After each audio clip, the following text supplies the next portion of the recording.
नमस्कार विद्यार्थी मित्रांनो, मी अभिजित तुमचं माझं YouTube channel future bureaucrat sir पुन्हा एकदा मनापासून स्वागत करतो. मी या पूर्वी म्हणल्याप्रमाणे राज्यसेवा पूर्व परीक्षा पेपर 1 चे अनालिसिस एक व्हिडिओ सिरीज घेऊन येत आहे. तुम्हाला ही सिरीज या चॅनलवर पाहायला भेटेल. हा माझ्या चॅनलचा लोगो आहे. मी जसं म्हणलं होतं की आता आपण 2024 चा पेपर ज्याच्यात GS1 सेट ए या पेपरचा अनालिसिस करणार आहोत. याच्या अगोदर मी 25 प्रश्नांचा अनालिसिस केलेला आहे आणि आतापर्यंत 2 व्हिडिओज या चॅनलवर आलेले आहेत. जर तुम्हाला ते पाहिजे असेल तर तुम्ही या चॅनलला भेट द्या आणि ते व्हिडिओ तुम्ही पाहू शकता. तर आता पण आपण 25 प्रश्नांचा अनालिसिस केलं, तर आता आपण हा 26व्या प्रश्नावर जाऊया. जर याच्या अगोदर तुम्ही व्हिडिओ पाहिला नसेल आतापर्यंतच्या अनालिसिसचा, तर तुम्ही त्या चॅनलवर जाऊन पहा, जेणेकरून तुमचं प्रिपरेशन एकदा फ्लो मध्ये होईल आणि अनालिसिसचा ची लिंक सुद्धा लागत राहील. तर हा प्रश्न क्रमांक 26 आहे. तर आपण याला सॉल्व्ह करायला घेऊया. तर खालीलपैकी कोणते विधान हे चुकीचे आहे ओळखाय असं विचारलेलं आहे. इथे विधान चुकीचे आहे म्हणजे आपण इम्पॉर्टंट क्वेश्चन जे वर्ड्स वगैरे आहेत, कीवर्ड्स म्हणतो ना आपण, तर त्याला हायलाइट वगैरे किंवा अंडरलाईन करणार आहोत. तर चुकीचे विधान ओळखायला सांगितले 4 आहेत, तर म्हणजे कुठले एकच विधान इनकरेक्ट असणार आहे. तर अरबी समुद्रात लक्षद्वीप बेट समूह आहे. स्टेटमेंट 2 आहे, भारताची सागरी सरहद्द किनारपट्टीपासून 12 नाविक मौल आहे. तिसरं स्टेटमेंट आहे, बंगालच्या उपसागरात अंदमान व निकोबार ही बेटे आहेत. आणि चौथं स्टेटमेंट आहे, भारताची पाकिस्तान व बांगलादेश देशांबरोबर भूसीमा ही नैसर्गिक सरहद्द स्थापन करते. तर हा प्रश्न आपण भारताचा फिजिकल जिओग्राफी म्हणजे भौतिक भूगोल याच्यामध्ये आपण क्लासिफाय करूया आणि या प्रश्नाचा आता अनालिसिस करूया आपण. तर आपण एक भारताचा जर मॅप काढला म्हणजे दक्षिण भारताचा मॅप, तर हा असा मॅप होऊन जाईल. इथे श्रीलंका आहे,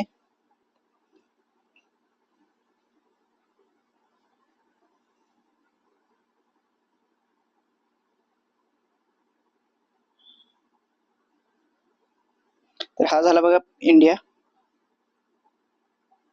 हे आहेत लक्षद्वीप बेट समूह, हे आहेत अंदमान आणि निकोबार बेट समूह, हे आहे श्रीलंका. जर आपण बघितलं तर हा आहे अरेबियन सी अरबी समुद्र आणि हा आहे बंगालचा उपसागर.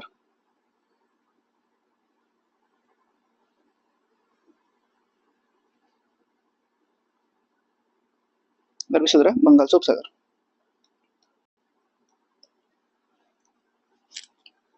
तर ह्या स्टेटमेंट बघा, अरबी समुद्रात लक्षद्वीप बेट समूह आहेत. तर हा अरबी समुद्र इथे आहेत लक्षद्वीप आणि बंगालचा उपसागर इथे आहेत अंदमान आणि निकोबार. तर आपलं स्टेटमेंट अ बरोबर आहे आणि स्टेटमेंट ब बरोबर आहे. सॉरी, 3 नंबर स्टेटमेंट आणि 1 नंबर स्टेटमेंट बरोबर आहे. दुसरं स्टेटमेंट वरते भारताची सागरी सरहद्द ही किनारपट्टीपासून 12 नाविक मौल आहे. आता कदाचित तुम्हाला हा डाटा माहित नसेल, 12 आहे, 10 आहे का 14 आहे. या स्टेटमेंटला आपण आताच ठेवूया.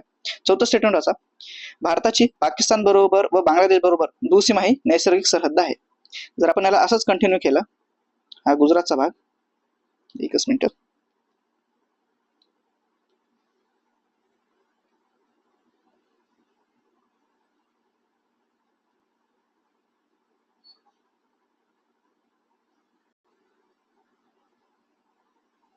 जर आपण इथे बघितलं तर या भागामध्ये पाकिस्तान आहे आणि या इथे बांगलादेश आहे आणि इथे आहे पाकिस्तान. चौथं स्टेटमेंट असं आहे की नैसर्गिक भूसीमा, हा शब्द खूप महत्वाचा आहे. जर सरळ सरळ म्हणलं असतं की भूसीमेची सरहद्द आहे तर हे स्टेटमेंट बरोबर असतं, पण नैसर्गिक भूसीमा म्हणल्यामुळे हे स्टेटमेंट इथे चुकीच होतं. आता नैसर्गिक भूसीमा म्हणजे काय, आपल्याला वाटत नसेल, एखादा नदी असते, नदी म्हणा, पर्वतरांग किंवा इतर कुठलीही नैसर्गिक गोष्ट असेल तिच्यामुळे जर सीमा तयार होत असेल ना, तर ती असते नैसर्गिक सरहद्द. पण आपल्याला माहित आहे की आपली पाकिस्तान बरोबर जी आहे ना, ती रॅडक्लिफ लाईन आहे, चायना सोबत मॅकमोन आहे आणि अफगाणिस्तान सोबत ड्युरॅन लाईन आहे. तर ह्या 3 लाईन आहेत. तर ह्या कुठल्याही नैसर्गिक सरहद्द नाहीत. तर हे एक कमिशन बसले होतं, ड्युरॅन कमिशन, मॅकमोन कमिशन आणि रॅडक्लिफ कमिशन, त्यांनी या लाईन्स केलेल्या आहेत. तर मी इथे त्या 3 कमिशन आणि त्यांनी तयार केलेल्या लाईन्स लिहितो.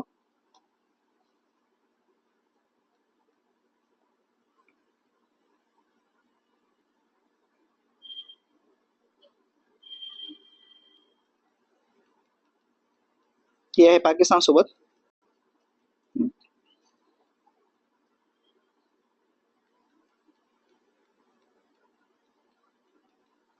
मॅकमोन जी रेषा आहे ती चायना सोबत आहे आणि ड्युरॅन लाईन ही जी आहे ती अफगाणिस्तान सोबत आहे.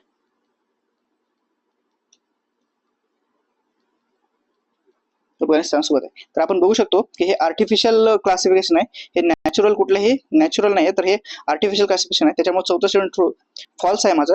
तर माझं ऑफ स्टेटमेंट 2 सुद्धा बरोबर आहे. इथून आपल्याला एक माहिती मिळली की भारताची सागरी सरहद्द ही किनारपट्टीपासून 22 नॉटिकल माईल, म्हणजे सॉरी 22 म्हणलं मी, 12 नॉटिकल माईल एवढी आहे, 12 नॉटिकल माईल आहे.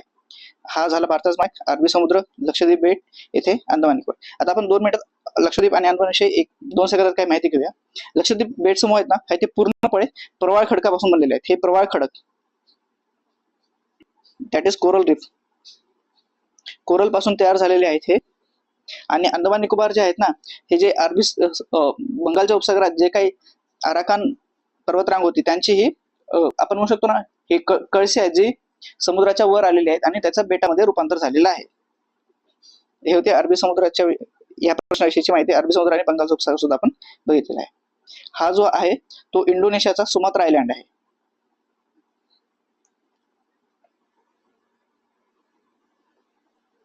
आपण आता पुढचा प्रश्न बघूया. पुढील कोणत्या घटकांच्या माध्यमातून मासेमारी विकास कार्यक्रम प्रभावीपणे राबवला जातो हे बघायचं आहे. तर खाली हे 4 त्यांनी स्टेटमेंट दिलेत आणि याचं उत्तर खाली इथे आहे. तर इथलं कुठले उत्तर नाही, ABCD, ऍक्च्युली उत्तर इथे खाली आहे. तर प्रश्न वाचताना सुद्धा व्यवस्थित बघायचा. हा प्रश्न कसा होता, सरळ सरळ 4 ऑप्शन दिले होते, इथे तसं नाही, इथे ABCD दिले आणि खाल 4 ऑप्शन आहेत, 1 2 3 4. तर कोणते कोणते असे माध्यम आहेत ज्याच्यातून मासेमारी विकास कार्यक्रम प्रभावीपणे राबवता येतात हे आपण पाहूया. तर भारतीय मत्स्य सर्वेक्षण, म्हणजे ही अशी एक इन्स्टिट्यूट आहे बघा इंडियाची, जी इंग्लिशमध्ये असेल ना फिशरी सर्वे ऑफ इंडिया, म्हणजे ती सर्वे करते की कुठल्या भागात कुठले मासे सापडतात, खाऱ्या पाण्यातले मासे, गोड्या पाण्यातले मासे, यांचे व्यवस्थित वर्गीकरण करते, नवीन माशांच्या प्रजाती सुद्धा शोधणं हे त्यांचं काम असते. तर ऑब्विसली ही संघटना काम करेलच, भारतीय मत्स्यपालन सर्वेक्षण. दुसरं, राष्ट्रीय मत्स्यपालन विकास महामंडळ, याच्या नावातच आहे बघा की विकास महामंडळ, यांना विकास करायचा आहे, तर विकास कार्यक्रमासाठी करा. दुसरं, मासेमारी बंदरांचा विकास. तिसरं स्टेटमेंट जर बघितलं ना, यांनी फक्त बंदरांचा विकास म्हणलं नाही, तर यांनी खास करून मासेमारी बंदरांचा विकास म्हणले. तर ऑब्विसली हे स्टेटमेंट सुद्धा माझं बरोबर असणार. चौथं आहे मास बाजारपेठ, हे सुद्धा बरोबर असलं असतं, काही प्रॉब्लेम नाही या स्टेटमेंटमध्ये, कारण आपण जेव्हा मत्स्य वगैरे आणतो हे तर मास याच कॅटेगरीमध्ये क्लासिफाय होते. पण ऍक्च्युली इथे कुठलाही ऑप्शन ABCD नाहीये बघा, A B C आणि D असा कुठलाही ऑप्शन नाहीये. तर याच्यापैकी तुम्हाला मग अजून योग्य कुठला आहे किंवा मोर करेक्ट ऑप्शन म्हणतो ना, तर तो आपल्याला शोधायचा आहे. तर ते आपण बघूया. आता माझ्या 4ही भेटतात, तर मला 4ही कुठे नाही, तर मग ABD धरू का मी ABC धरू. आता जर फक्त मांस बाजारपेठ म्हणलं असतं ना, तर आता या मांस बाजारपेठेमध्ये ना फक्त मासे नाहीत, तर याच्यामध्ये मटन जे आपण गोट्स म्हणतो, त्याच्यानंतर चिकन, क्रॅब्स, खेकडे, त्याच्यानंतर प्रॉन्स, त्याच्यानंतर लोबस्टर, झिंगे वगैरे म्हणतो ना आपण. आणि दुसरं पण आपण जर बीफ बघितलं इत्यादी, पोर्क इत्यादींचा सुद्धा समावेश की नाही या मांस बाजारपेठेमध्येच होतो. तर हे फक्त मासे पुरतं मर्यादित नाही, त्याच्यामुळे हा तेवढा जास्त सर्वसमावेशक ऑप्शन नाहीये बघा. त्याच्यामुळे आपण इथे D ला एलिमिनेट करणार आहोत आणि जे योग्य उत्तर असेल ना आपलं, तर ते A B आणि C हे असेल. जर ABCD दिलं असतं ना, तर आपण ABCD लाच उत्तर केलं असतं, पण तसं कुठला ऑप्शन नाही, त्याच्यामुळे आपण ABC हे करणार आहोत. फक्त मांस बाजारपेठेमध्ये फक्त मासेमारीचाच नाही, तर दुसरं चिकन, मटन, क्रॅब्स येतात, बीफ येते, पोर्क येते, तर इत्यादी सगळ्यांचा समावेश होतो. त्याच्यामुळे हा तेवढा सर्वसमावेश ऑप्शन नसल्यामुळे आपण त्याला इलिमिनेट करणार आहोत.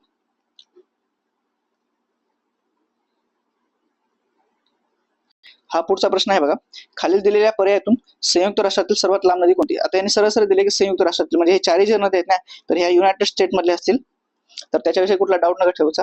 आता फक्त हा प्रश्न थोडा इन डिटेल मध्ये आहे. जर तुम्हाला अमेरिकेतल्या नद्या किंवा आफ्रिकेतल्या नद्या, युरोप मधल्या नद्या, ऍक्च्युली हे प्रश्न आयोगाचे ठरलेले काही भाग आहेत, तिथून ते वारंवार प्रश्न विचारतात. आणि पर्वतरांगावरचा प्रश्न झाला, नद्यांवरचा प्रश्न झाला, किंवा उत्तर अमेरिका खंडामधले जे पंचमहासरोवर आहेत त्यांच्यावरचा प्रश्न झाला, आपण त्याला ग्रेट लेक्स म्हणतो, तर असे हे प्रश्न विचारतात. तर आता हा प्रश्न फार टिपिकल होऊन जातो. ऍक्च्युअल जर माहित नसेल ना तुम्हाला डाटा, तर अशा टाइमला हा प्रश्न न सोडवलेला बरं. तुम्ही गेस नाही करू शकत, कारण 4ही नद्या ह्या USA मधल्या आहेत. हा 3-4 नद्या दिल्या असतात, त्याच्यातली कुठली तरी एक नदी USA मधली असते, म्हणजे संयुक्त संस्थानाची असते, तर तुम्ही त्या टाइमला गेस केला असतात. पण ह्या 4च्या 4 नद्या आहेत ना, तर ह्या USA मधल्याच नद्या आहेत. तर आपण यांची आता लांबी बघूया. सगळ्यात पहिले बघूया ही मिसिसिपी नदी. मिसिसिपी नदी याची लांबी आहे 3730 किलोमीटर, 3730 किमी. त्याच्यानंतर कोलंबिया जिची लांबी आहे नियर अबाउट 2000 किमी, म्हणजे जवळपास 2000 किलोमीटर. ही जी स्नेक नदी आहे तिची लांबी आहे 1730 किलोमीटर आणि जी हडसन नदी आहे तिची लांबी आहे 507 किलोमीटर. आता हे जवळपास अप्रॉक्स आहेत बघा, एक्झॅक्ट फिगर कुठलेही नाहीत, जवळपास 5-10 किलोमीटरचा फरक पडतोच. तर आणि सगळ्यात लांब नदी जी आहे युएसए मध्ये ती आहे मिसुरी,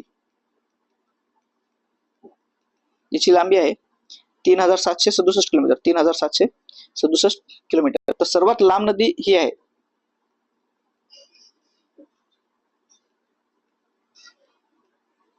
सर्वात लांब नदी. पण इथे दिलेल्या पर्यायातील म्हणले, इथं त्यांनी काय म्हणले, खालील दिलेल्या पर्यायातील नदी ओळखायचे. तर आता जर बघितलं आपण तर सर्वात जास्त लांबी ही मिसिसिपी याच नदीची आहे. आणि ही जी मिसिसिपी आहे ना ती सेकंड लार्जेस्ट आहे, सेकंड लॉंगेस्ट रिव्हर आहे. या मिसुरी नदीच्या नंतर सर्वात लांब नदी जी कोणती आहे तर ती मिसिसिपी ही नदी आहे.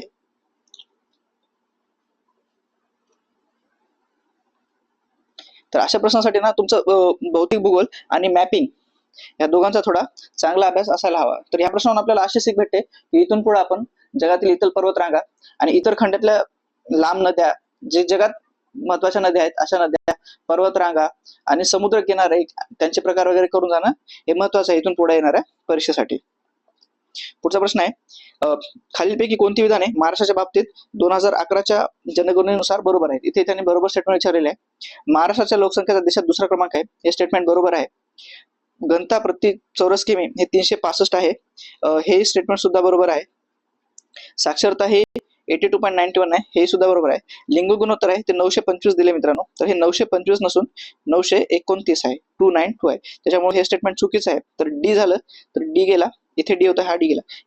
वरील सर्व म्हणजेच ए, बी, सी आणि डी.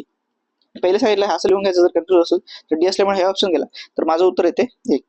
आता हा प्रश्न ना एकदम फॅक्च्युअल आहे. एमपीएससीने याच्या अगोदर लोकसंख्या विषयक जी डाटा वगैरे आहे, जी माहिती आहे, याच्यावर बरेच प्रश्न विचारलेत आणि काही काही प्रश्न किंवा काही काही डाटा ना जशाला जसा रिपीट होतो बघा. याच्या अगोदर त्यांनी जे प्रश्न विचारलेत ना तर बऱ्यापैकी माहिती ही 30 आहे आणि त्याचे काही ठरलेले सेक्शन आहेत तिथूनच माहिती येतात. हा फक्त काही काही प्रश्न असतात जे खूप जास्त फॅक्च्युअल किंवा खूप जास्त डेप्थ इन्फॉर्मेशन लागते. तर अशा वेळेस तसे प्रश्न न सोडवले बरे किंवा इलिमिनेशन टेक्निकचा वापर करून आपण सोडवावा. तर आता हे झालं बरोबर. आता दुसऱ्या क्रमांकाला होतो, तर पहिलं जे राज्य आहे फर्स्ट स्टेट ते आहे उत्तर प्रदेश. त्याच्यानंतर 2 नंबरला असतो आहोत आपण महाराष्ट्र. जर ही झाली महाराष्ट्राची घनता, जर भारताची घनता विचारली होती तर ती होती 943.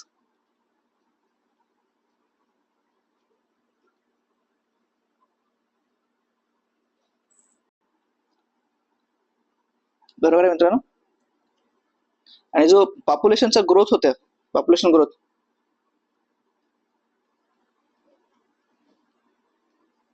जो रेट होता ना तो 15.99 म्हणजेच 16% होता. अप्रॉक्सिमेटली 16% ग्रोथ होता 2001 पासून ते 2011 पर्यंत.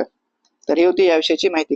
सगळ्यात जास्त यूपी, त्याच्यानंतर महाराष्ट्र, त्याच्यानंतर बिहारचं पॉप्युलेशन आहे, त्याच्यानंतर वेस्ट बेंगॉल आणि त्याच्यानंतर मध्य प्रदेश. तर हे पहिले 5 लोकसंख्येच्या उतरत्या क्रमानुसार आहेत.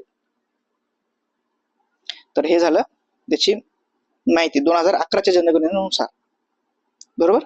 तर आता इथून पुढे परीक्षेला जाताना ना आपण आता हे त्यांनी राज्य विचारले, कदाचित ते पुढच्या वेळेस महाराष्ट्रातील पहिले 5 जिल्हे विचारतील, सर्वात जास्त घनता कोणत्या जिल्ह्याची होती, त्याच्यानंतर असे उतरत्या क्रमाने बरोबर, किंवा साक्षरतेचं प्रमाण विचारतील, किंवा चाइल्ड सेक्स रेशो, बाल लिंग गुणोत्तर म्हणतो आपण त्याला, किंवा जस्ट सेक्स रेशो लिंग गुणोत्तर पुरुषांमधली, किंवा ते डेफिनेशन विचारतील लिंग गुणोत्तर म्हणजे काय, घनता म्हणजे काय, साक्षरतेचं प्रमाण किती असतं. अशा प्रकारच्या बेसिक टर्म्स किंवा टर्मिनॉलॉजी असतात ना ते आपल्याला परीक्षेसाठी करून जायचे आहेत. किंवा अर्बन आणि रुरल पॉप्युलेशनचं प्रमाण विचारतील, भारतामध्ये किती होतं किंवा महाराष्ट्रामध्ये किती आहे. तर अशा प्रकारचा डाटा ते विचारतात.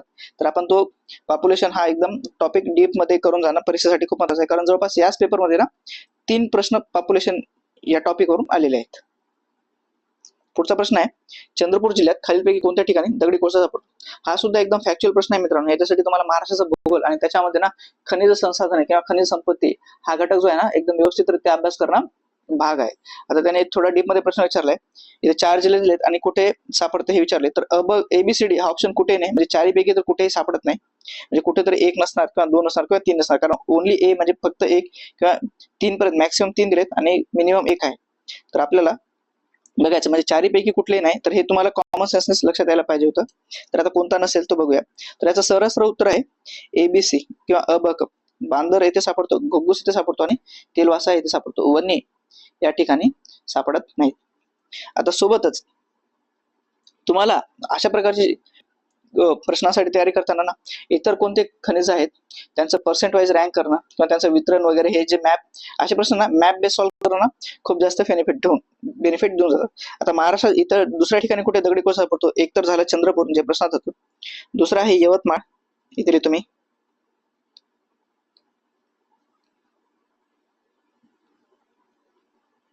यवतमाळ जिल्ह्यात सापडतो, त्याच्यानंतर नागपूरमध्ये सापडतो आणि त्याच्यानंतर वर्धा.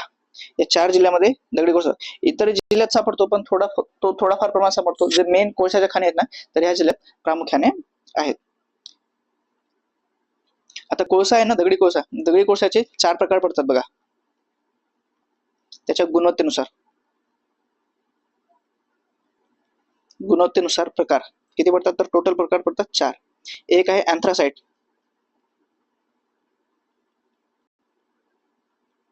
हा सगळ्यात उच्च प्रतीचा आहे पहिला. दुसरा आहे बिटुमिन,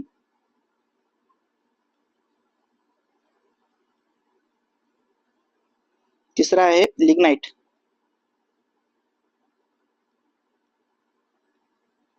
आणि चौथा आहे पीट.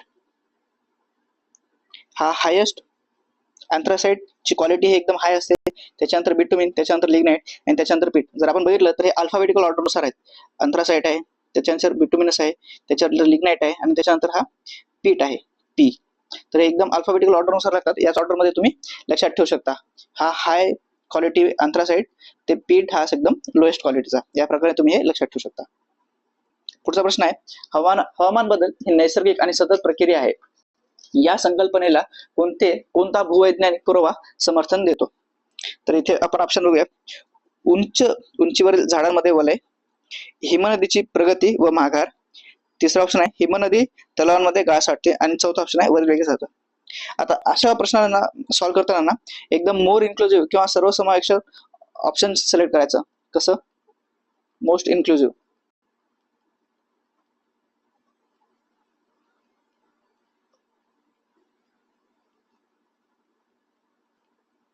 आता पुरावे हे खूप सारे असू शकतात, त्याच्यामुळे म्हटलं कुठलाही एकच पुरावा असेल असं नाही. आपण बघितलं असेल ना, वॅगनरनं खूप सारे पुरावे दिले होते, त्याच्यानंतर हॅरी हेसनं पण खूप सारे पुरावे दिले होते, प्लेट टेक्टॉनिक साठी पण बऱ्यापैकी पुरावे आले होते. जर तुम्ही भौतिक भूगोलचा अभ्यास केला असेल पृथ्वीच्या उत्क्रांतीविषयी, तर त्याच्यामध्ये बरेच पुरावे दिले होते. तर कधी कुठला फक्त एकच पुरावा नसतो, मिनिमम 2-4 पुरावे तरी असं. तर अशा वेळेस ना आपण फक्त आपला कॉमन सेन्स लावायचा आहे आणि व्यवस्थितरित्या हे करायचं आहे. आता ते ग्लेशियल ऍडव्हान्सेस आणि रिट्रीट होतात, तर येस होतात, हवामान बदल होतो, ज्याच्यामध्ये ग्लोबल वॉर्मिंग वगैरे असते. तर हिमनदी वितळते किंवा हिमनदी जर जास्त थंड पडेल तर बर्फ खूप मोठ्या प्रमाणात सापडतो. दुसरं, हिमनदी तलावांमध्ये गाळ साठतो, तर ऑब्व्हियसली गाळ साठतो. आपण टिमोड बघतो, म्हणजे वेगवेगळे मोड बघतो, पार्श्व हिमोड, मध्य हिमोड, अशा प्रकारचे हिमोड बघतो. तर तिथे गाळ साठलेला असतो आणि उंचीवरील झाडांमध्ये वलय सुद्धा दिसतात.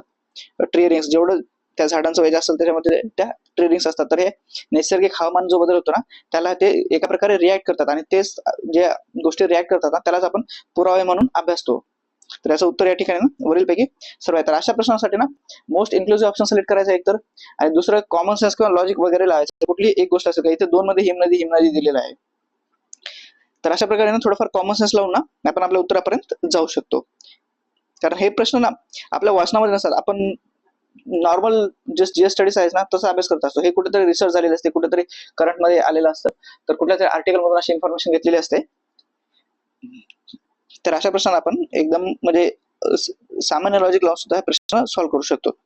पुढचा प्रश्न आहे, खालील विधानाचा विचार करा. निम्न अक्षवर्ताच्या मानाने उच्च अक्षवर्तामध्ये सर्वसाधारणपणे मोठ्या प्रमाणात जैवविविधता असते.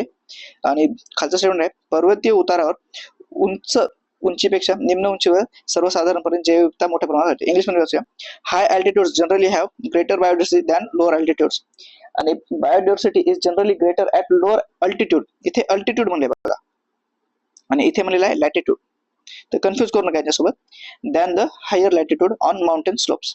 आता ह्या प्रश्नासाठी ना तुम्हाला उच्च आणि निम्न अक्षवर्त काय असतात, सगळ्यात पहिले तर हे अक्षवर्त काय असतात, लॅटिट्यूड काय असतात आणि अल्टिट्यूड काय असते हे माहित असणं गरजेचं आहे. आता पण एक डायग्राम काढूया. सॉरी,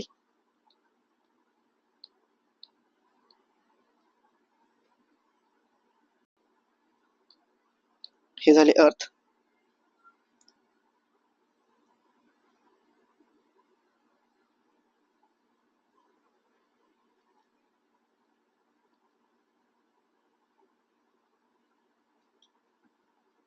हे 0 डिग्री इक्वेटर, हे 23.5 अंशांश उत्तर आणि हे 23.5 अंशांश दक्षिण. हा 90 डिग्री उत्तर नॉर्थ आणि हा 90 डिग्री साऊथ. आता हे जे निम्न अक्षवृत्त म्हणजे ना आपण, आणि उच्च अक्षवृत्त आणि निम्न अक्षवृत्त कशावर ठरतं माहिती का? हे जे अक्षवृत्ताची व्हॅल्यू आहे ना 0 1 2 3 4 असं करते 90 पर्यंत जाते. सेम तसंच दक्षिण गोलार्धात 0 1 2 3 4 असं करते 90 पर्यंत जाते. जेवढी जास्त व्हॅल्यू असेल तेवढं ते उच्च अक्षवृत्त असेल. म्हणजे 90 डिग्री हे हायेस्ट लॅटिट्यूड आहे आणि 0 डिग्री हे लोवेस्ट लॅटिट्यूड आहे. तुम्हाला हे लक्षात यायला पाहिजे. हे हायेस्ट लॅटिट्यूड.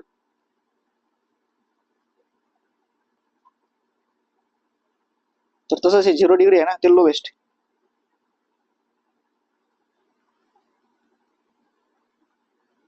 तर असं 0 कडून 90 कडे जातो ना, जसं जसं आपण 0 कडून 90 कडे जातो तर ते लॅटिट्यूड वाढत जातात. म्हणजे असं असं असं असं वर जातो ना तेव्हा ते उच्च उच्च होत राहतात. आणि जेव्हा असं उलट घेतो तेव्हा त्यांची व्हॅल्यू कमी कमी कमी कमी होत जाते, 0 डिग्री कडे जाते. तर तुम्हाला आता हे माहित असेल की सगळ्यात जास्त जी जैवविविधता आहे ती ना ह्या इक्वेटोरियल रिजन मध्ये सापडते. इक्वेटोरियल रिजन म्हणा किंवा हे ट्रॉपिक्स जे आहेत, ट्रॉपिक्स म्हणतो ना आपण, जे 23.5 अंश उत्तर आणि 23.5 अंश दक्षिण याच्यामध्ये सगळ्यात जास्त विविधता वाटते तिथे. हळूहळू जैवविविधता ही विषुववृत्ताकडून ध्रुवाकडे जाताना कमी होत जाते. म्हणजे पहिलं स्टेटमेंट काय म्हणते, higher latitude generally have greater biocity. नाही, आपण आताच बघितलं 0 डिग्री म्हणजे लोअर लॅटिट्यूड आहे, लोएस्ट लॅटिट्यूड आहे. त्याच्यानंतर 1 डिग्री 2 डिग्री हे लोअर लॅटिट्यूड झालं. तर इथं 1 डिग्री 2 डिग्री, इथे 3 डिग्री. आता हे लिहिण्यासाठी लिहिले मी असं. तर इथे बायोडायव्हर्सिटी ही जास्त सापडते. जसं जसं तुम्ही ध्रुवाकडे जात जासाल तसं तसं बायोडायव्हर्सिटी नाही कमी कमी होत जाते. तर पहिलं स्टेटमेंट हे चुकीचं आहे. आता दुसरं स्टेटमेंट बघा, biodiversity is generally greater at lower altitude. म्हणजे उंचीची गोष्ट केली येते, त्यानंतर higher altitude on mountain slope. आता आपण इथे एक माउंटेन स्लोप काढूया. हा एक पर्वत आहे. आता याच्यावर आपण एक मधली रेष मारूया. आता याच्या बाबतीत ना इथे 0 मीटर हाईट, इथे 10 मीटर हाईट, इथे 20 मीटर, इथे 50 आणि असं असं जाऊ इथे 90 मीटर हाईट धरूया. तर याच्यासाठी हा जो ही जी लाईन होती त्याच्या खालचा जो भाग आहे तो झाला निम्न, बरोबर, आणि हा जो वरचा भाग होता तो झाला उच्च.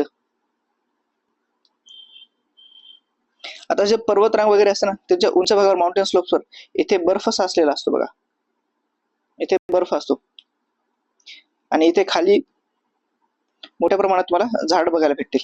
पर्वताच्या खालच्या भागात झाड बघायला भेटेल किंवा झाड म्हणा प्राणी वगैरे. जसं जसं उंचीवर जाते ऑक्सिजन थोडं कमी वगैरे डिफिकल्टी होत राहते ना, त्याच्यामुळे जे काही प्राणी वगैरे किंवा जे काही सजीवसृष्टी आहे ना ती त्याच्या निम्न भागामध्ये सापडते. तर याचं स्टेटमेंट बघा, biodiversity is generally greater at lower latitude. बरोबर आहे, आपण निम्न मध्ये बघतोय, लोअर लॅटिट्यूड आहे than the higher latitude on mountain slope. आपण कधी बघतो एकदम उंच शिखरावर कधीच झाडं नसतात, तो एकदम ओसाड भाग असतो आणि तिथे तेवढ्या प्रकारे माती सुद्धा कन्सॉलिडेटेड झालेली नसते, म्हणजे तेवढी परिपक्व नसते की ते झाडांना सपोर्ट देऊ शकेल. त्याच्यामुळे जे बायोडायव्हर्सिटी झाडं वनस्पती वन्यजीव वगैरे असतात ना ते त्याच्या खालच्याच भागामध्ये सापडतात. तर याचं उत्तर आहे ऑप्शन 2 फक्त बी बरोबर.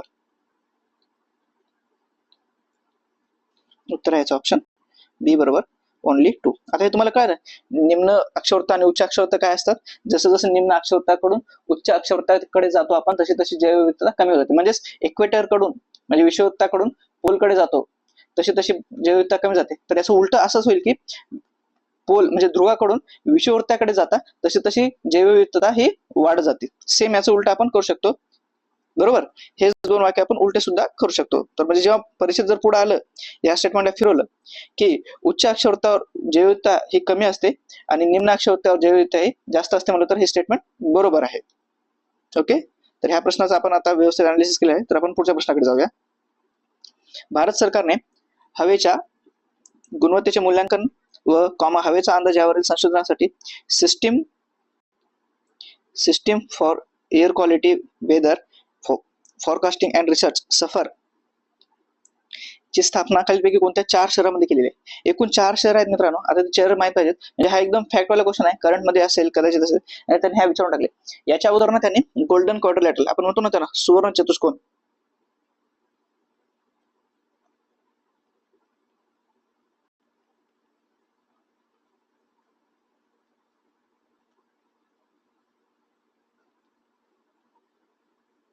गोल्डन क्वाड्रिलॅटरल हा सुवर्ण चतुष्कोन हा हायवे आहे जो सगळ्यातल्या मेजर ज्या सिटीज आहेत त्यांना हा जॉईन करतो. तर याच्यावर त्याने प्रश्न विचारला की कोणत्या सिटी मधून जातो. सेम त्याच बेसिसवर हा प्रश्न बनलेला आहे बघा. म्हणजे थीम कशी रिपीट होते तुम्हाला हे पीवायक्यूच्या अनालिसिस मधून कळते. प्रश्न जसा तसा रिपीट होत नाही, त्याच्यातला डाटा एक तर रिपीट होतो किंवा थीम रिपीट होते. त्याचाच हा फायदा, पीवायक्यू अनालिसिस करण्याचा फायदा हाच आहे. आता त्या मागच्या वेळेस त्यांनी गोल्डन क्वाड्रिलॅटरल विचारला, यावेळेस त्यांनी सफर विचारला, पुढच्या वेळेस ते कदाचित पर्वतमाला विचारतील. पर्वतमाला, सागरमाला किंवा भारतमाला. भारत सरकारच्या ह्या विविध योजना आहेत ज्याच्यामधून ते सागरमाला म्हणजे विविध पोर्ट्स, भारतमाला मधले विविध मोक्याचे ठिकाणं हे जोडणार आहेत. तर आपण पुढच्या वेळेस जाण्यासाठी ना हे करून जाणं महत्वाचं ठरते. पर्वतमाला, सागरमाला, भारतमाला काय आहेत तर ह्या गोष्टी महत्वाच्या ठरतात. आणि याच्या अगोदर गोल्डन क्वाड्रिलॅटरल म्हणजे स्वर्ण चतुष्कोन विचारला, यावेळेस सफर विचारले. तर आता या प्रश्नाचं उत्तर बघूया. तर कोणत्या 4 शहरामध्ये आहे तर त्याचं उत्तर आहे ऑप्शन क्रमांक 1 दिल्ली, पुणे, अहमदाबाद आणि मुंबई. तर आता हा प्रश्न बघा, महाराष्ट्रातले 2 शहर आहेत त्याच्यासाठी हा महत्वाचा बनतो आणि करंट मध्ये असेल त्याच्यामुळे हा प्रश्न महत्वाचा बनलेला असेल. तर हे जे सफर सिस्टीम आहे ना ती मिनिस्ट्री ऑफ अर्थ सायन्स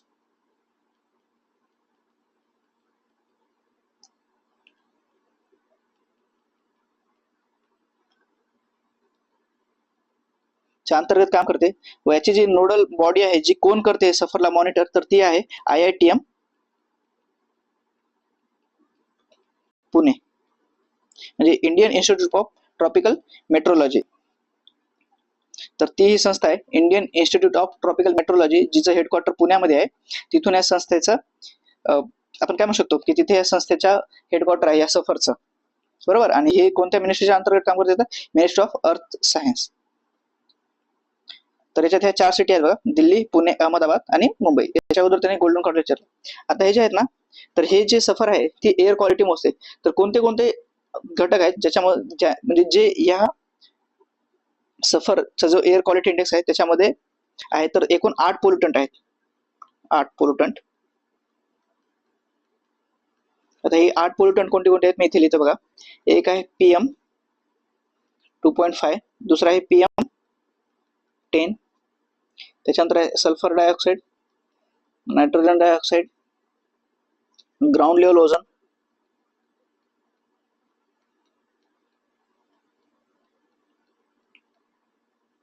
त्याच्यानंतर आहे अमोनिया, लीड, त्याचं साइन आहे PB 1 2 3 4 5 6 7 आणि अजून एक राहिलाय तो आहे कार्बन मोनॉक्साईड.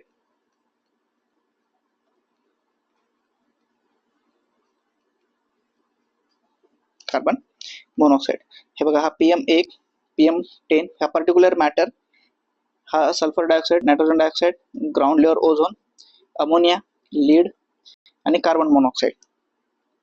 अमोनियाला आपण NH3 घेऊया आणि कार्बन मोनॉक्साईडला C आणि O. कार्बन डायऑक्साईड नाही मित्रांनो बरं का, हे कार्बन मोनोऑक्साईड आहे. हे कन्फ्युजन करू शकते. पुढच्या वेळेस ते असं विचारतील की सफरमध्ये खालीलपैकी कोणत्या पोल्युटंटचा समावेश आहे, 5-6 देतील, त्याच्यातले खाली परत 2-4 सिलेक्ट ऑप्शन मध्ये असतील की फक्त 2 व 3 आहेत, 4-5 आहेत, अशा प्रकारचे. तर हे टोटल 8 आहेत ते बघून घ्या. PM 2.5, PM10, sulphur dioxide, nitrogen dioxide, ground level ozone.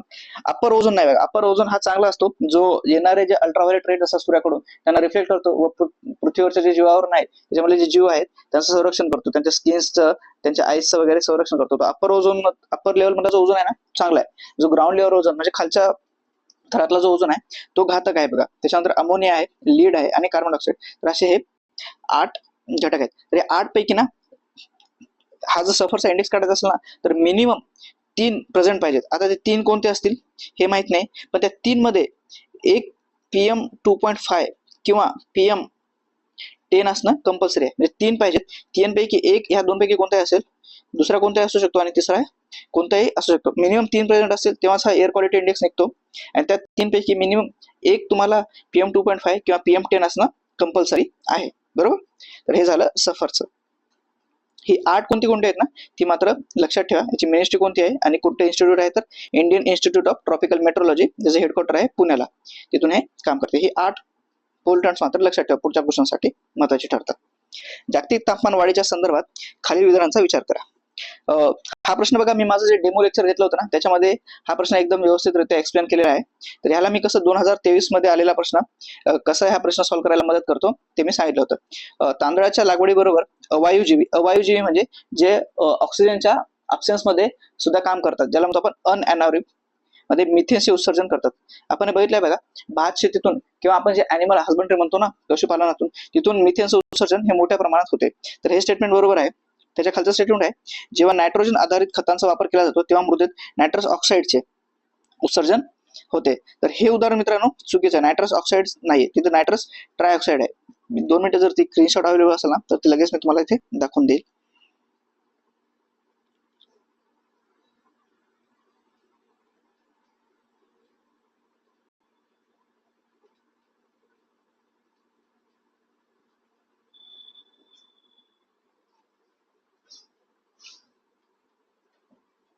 एक 2 मिनिटं द्या मित्रांनो मला. हा, तर मित्रांनो ते स्क्रीनशॉट आपल्याला भेटलेले आहे. मी तुम्हाला इथे झूम करून दाखवतो, तुम्ही बघा. आता हा प्रश्न बघा, 2023 ला आलेला हा प्रश्न आहे. 2023 हा प्रश्न आलेला प्रश्न आहे. मातीतील नायट्रोजन खत जीवाणूद्वारे तोडल्यास डॅश या स्वरूपात मुक्त होते, असं त्यांनी हा प्रश्न विचारला होता. तर याचं उत्तर त्यांनी दिलेलं होतं त्यावेळेस नायट्रोजन ट्रायऑक्साईड, बरोबर, NO3. आणि इथे परिचय विचारलं नायट्रस ऑक्साईड. आता नायट्रस ऑक्साईडचा फॉर्म्युला इथेच त्यांनी दिलेला आहे. नायट्रस ऑक्साईड म्हणजे N2O. इथे जे विचारलं ना ते N2O विचारले, पण उत्तर काय आहे? NO3 हे उत्तर आहे. तर तुम्ही बघू शकता कसं 2023 चा प्रश्न लगेच 2024 चा प्रश्न सॉल्व्ह करायला मदत करतो. आता हे स्टेटमेंट तर चुकीच झालं आहे की नाही, कारण नायट्रोजन ट्रायऑक्साईड पाहिजे आणि इथे विचारलं त्याने नायट्रस ऑक्साईडच्या स्वरूपात करतो. तर माझं उत्तर इथे ए राहील, बरोबर. तर कसं पीवायक्यू अनालिसिस आपल्याला म्हणजे डाटा वापरून आपण नेक्स्ट क्वेश्चन सॉल्व्ह करू शकतो. जे मी बेसिक लेक्चर मध्ये सांगितले की पीवायक्यू अनालिसिस का करायचं, कोणी करायचं, कसं करायचं आणि कधी करायचं, हे जे 4 महत्त्वाचे प्रश्न आहेत ना ते आपण त्या सिरीज मध्ये एकदम डिटेल मध्ये डिस्कस केलेले आहे. तर तुम्ही जर ती सिरीज पाहिली नसेल ना, ती व्हिडिओ पाहिली नसतील ना, तर ऑलरेडी याच्या अगोदर जे 2 व्हिडिओ पडलेत ना ते बघा. त्यांना खाली तुमचे जर काही क्वेश्चन असतील ते कमेंट मध्ये विचारा आणि आपल्या मित्रांबरोबर शेअर करा. आणि जर तुम्हाला हे सेशन आवडलं असेल ना, मागचं सेशन म्हणा हे सेशन म्हणा आवडलं असेल ना, तर नक्कीच त्या सेशनला लाईक करा. तर आता मी इथून हे स्क्रीनशॉट हटवतो. तर आपण आता पुढचा क्वेश्चन बघूया. पर ऑक्सी ऍसिटिल नायट्रेट, ज्याला आपण पॅन म्हणतो, पर ऑक्सी ऍसिटिल नायट्रेट खालीपैकी परस्पर क्रियेच्या परिणामाने तयार होते. म्हणजे याने असं विचारलं की पर ऑक्सी नायट्रेट खालीपैकी कोणत्या 2 कंपाऊंड मध्ये रिएक्शन होते आणि पर ऑक्सी ऍसिटिल नायट्रेट, ज्याला आपण पॅन म्हणतो, ते तयार होते. तर याचं उत्तर आहे नायट्रोजन ऑक्साईड आणि हायड्रोकार्बन. या हायड्रोकार्बन मध्ये आपण नाव व्होल्कॅनिक, याला VOC म्हणतो, volcanic volatile organic compounds, VOC, यांची रिएक्शन होते नायट्रोजन ऑक्साइड्स आणि हायड्रोकार्बन्स, आणि त्याच्यातून हा पर ऑक्सी ऍसिटिल नायट्रेट हा तयार होतो. आता हा जो तयार होतो ना, ऍक्च्युली हा फोटोकेमिकल स्मॉग मध्ये तयार होतो. फोटोकेमिकल स्मॉग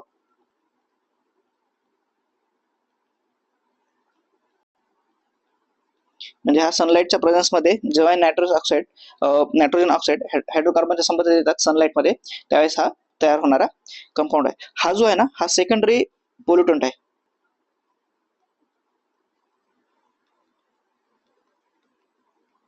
पोल्युटंटचे 2 प्रकार पडतात. एक असतो प्रायमरी पोल्युटंट आणि एक असतात सेकंडरी पोल्युटंट. प्रायमरी पोल्युटंट म्हणजे ना हे निसर्गात ज्या अवस्थेत सोडलेले असतात ना ते त्या अवस्थेतच पोल्युटंट म्हणजे प्रदूषक म्हणून काम करतात. पण सेकंडरी पोल्युशन असतात ना हे प्रायमरीचं याच्यामध्ये रूपांतर होतं आणि मग ते पोल्युटंटचं काम करतात. तर हे प्रायमरी पोल्युटंट जशा ज्या अवस्थेत निसर्गात सोडले त्या अवस्थेत प्रदूषकाचं काम करतात, आणि सेकंडरी पोल्युशन हे प्रायमरी पोल्युटंट मध्ये किंवा प्रायमरी प्रदूषकामध्ये थोडेफार बदल होतात आणि त्याच्यापासून जो सेकंडरी प्रदूषण तयार होतो ना मग तेव्हा तो ऍज अ पोल्युटंट म्हणजे प्रदूषक म्हणून काम करतो. तर हा सेकंडरी पोल्युटंट आहे एक, आणि दुसरा हा आय इरिटंट सबस्टंट आहे.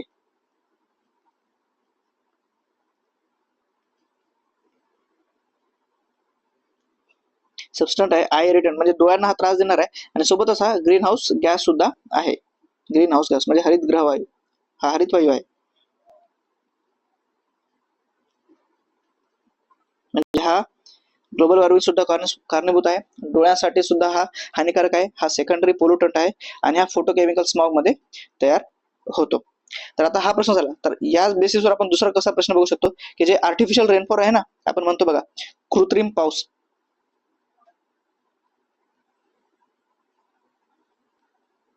कृत्रिम पाऊस किंवा पर्जन्य, तर तो कोणत्या दोन याच्या रिएक्शनमुळे तयार होईल? एक आहे सिल्वर आयोडाइड आणि दुसरा आहे पोटॅशियम आयोडाइड.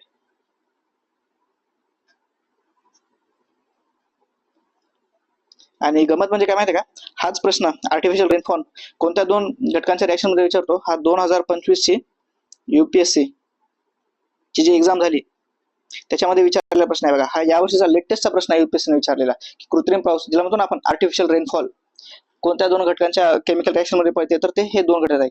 एक आहे सिल्वर आयोडाइड आणि दुसरा आहे पोटॅशियम आयोडाइड. तर बघा कसं त्या एक्झामचे प्रश्न आपल्या एक्झाम मध्ये रिपीट होऊ शकतात किंवा आपल्या एक्झामचे प्रश्न त्या एक्झाम मध्ये जशाल तसे तर नाही ना, पण ऑब्विसली थीम वगैरे तशाच प्रकारचे होऊ शकते.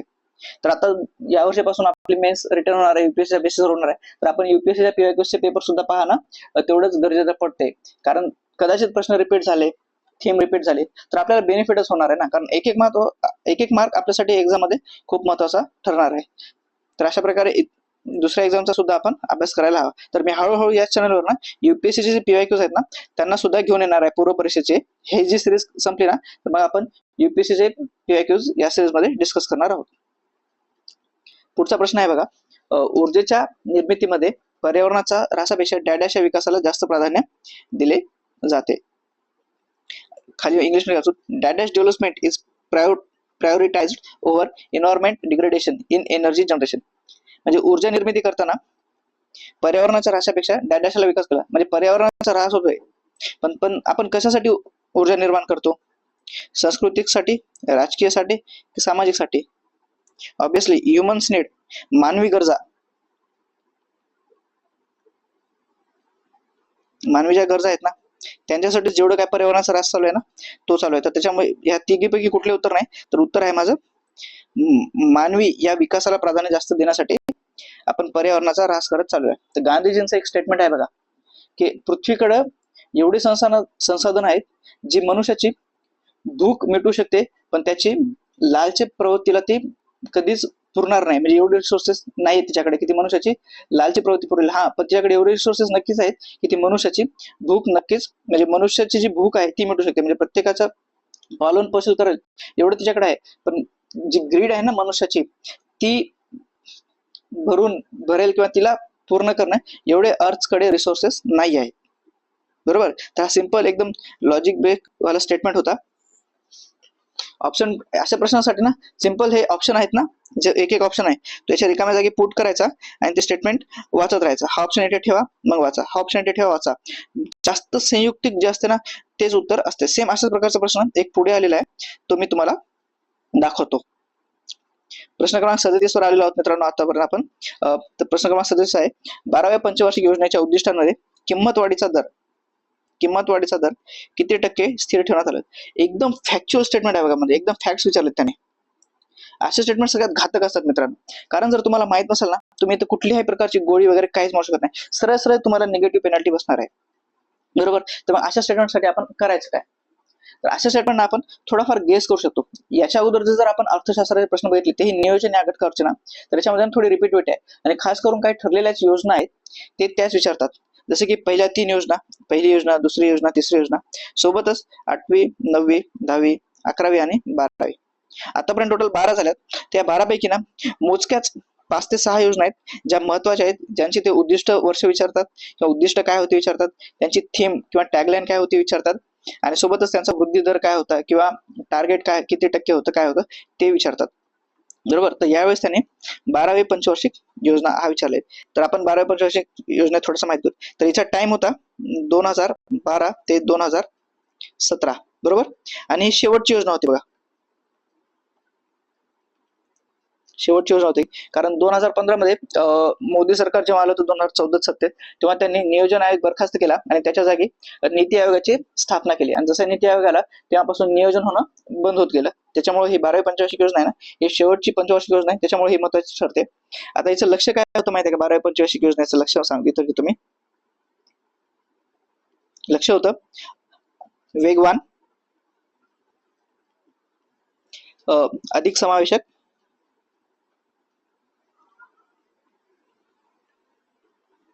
आणि शाश्वत विकास.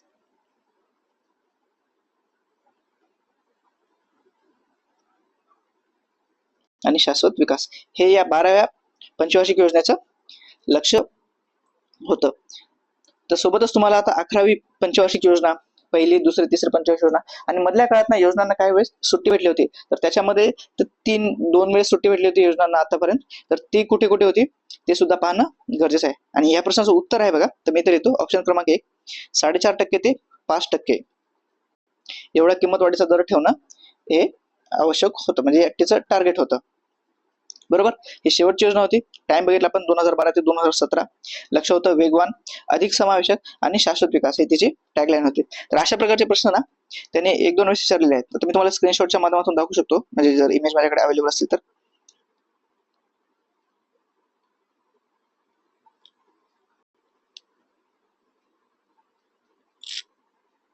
हा नाही तो प्रश्न, सॉरी.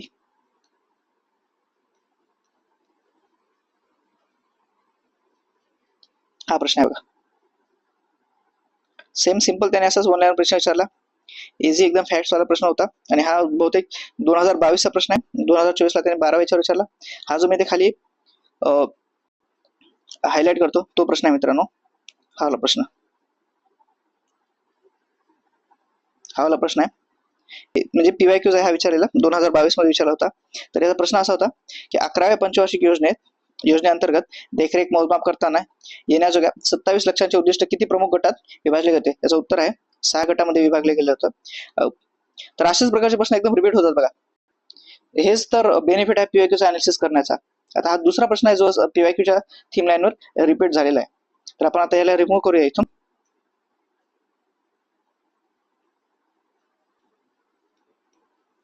तर अशा प्रकारे प्रश्न रिपीट होत असतात. हे फायदा आहे पीवायक्यू अनालिसिस करण्याचा.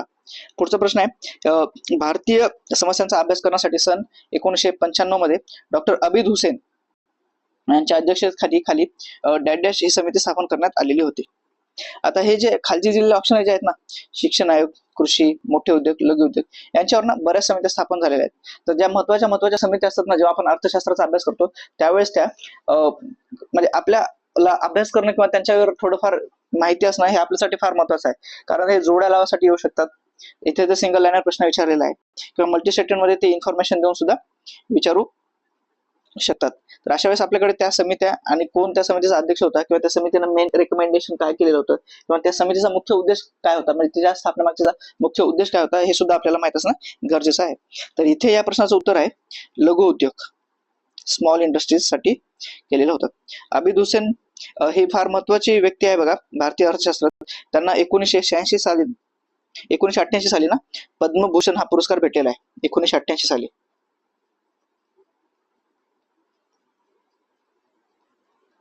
पद्मभूषण हा पुरस्कार भेटलेले. अशाच ह्या व्यक्ती पद्मभूषण, पद्मविभूषण, भारतरत्न इत्यादी भेटलेल्या व्यक्तिमत्व ठरतात. याच 2024 मध्ये ना भारतरत्न भेटलेल्या 2 व्यक्तीवर प्रश्न त्यांनी विचारले. MS स्वामीनाथनवर प्रश्न आलाय आणि कर्पूरी ठाकूरवर प्रश्न विचारलेला आहे. आपण जसंही पुढे जाऊ ना तर तो आपण पाहूया.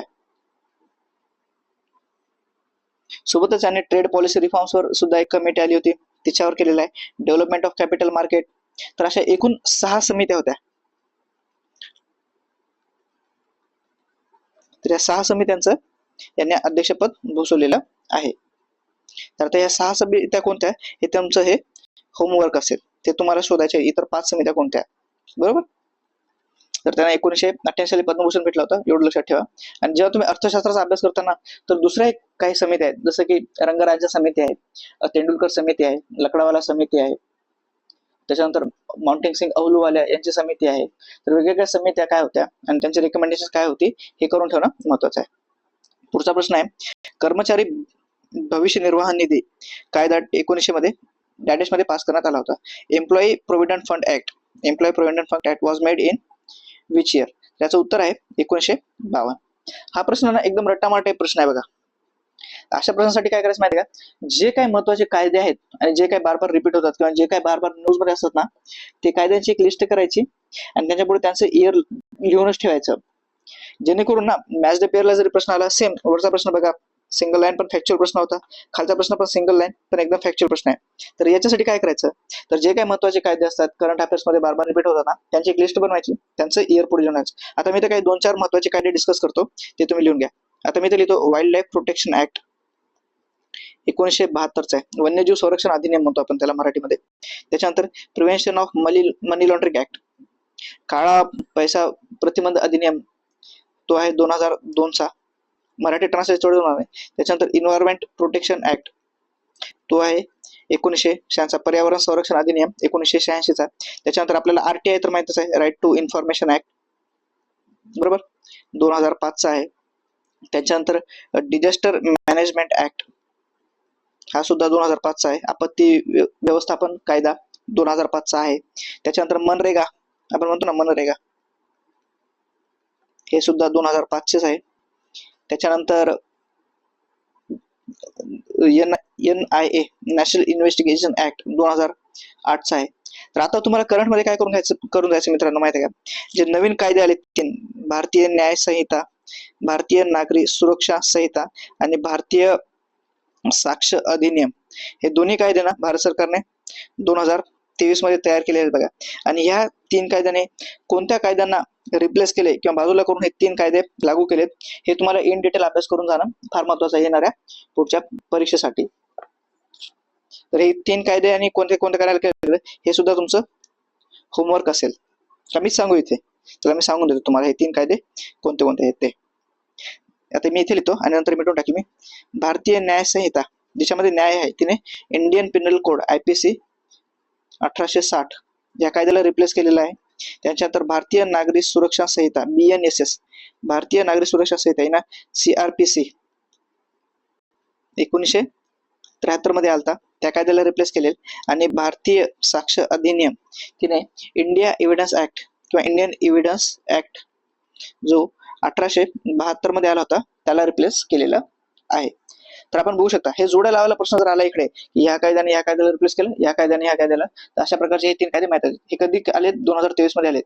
भारतीय न्याय संहितेनं इंडियन पिनल कोडला रिप्लेस केले, भारतीय नागरिक सुरक्षा संहिता CRPC ला रिप्लेस केले, आणि भारतीय साक्ष, आता तुम्हाला साक्ष आणि एव्हिडन्स हे जवळपास लागून जाते.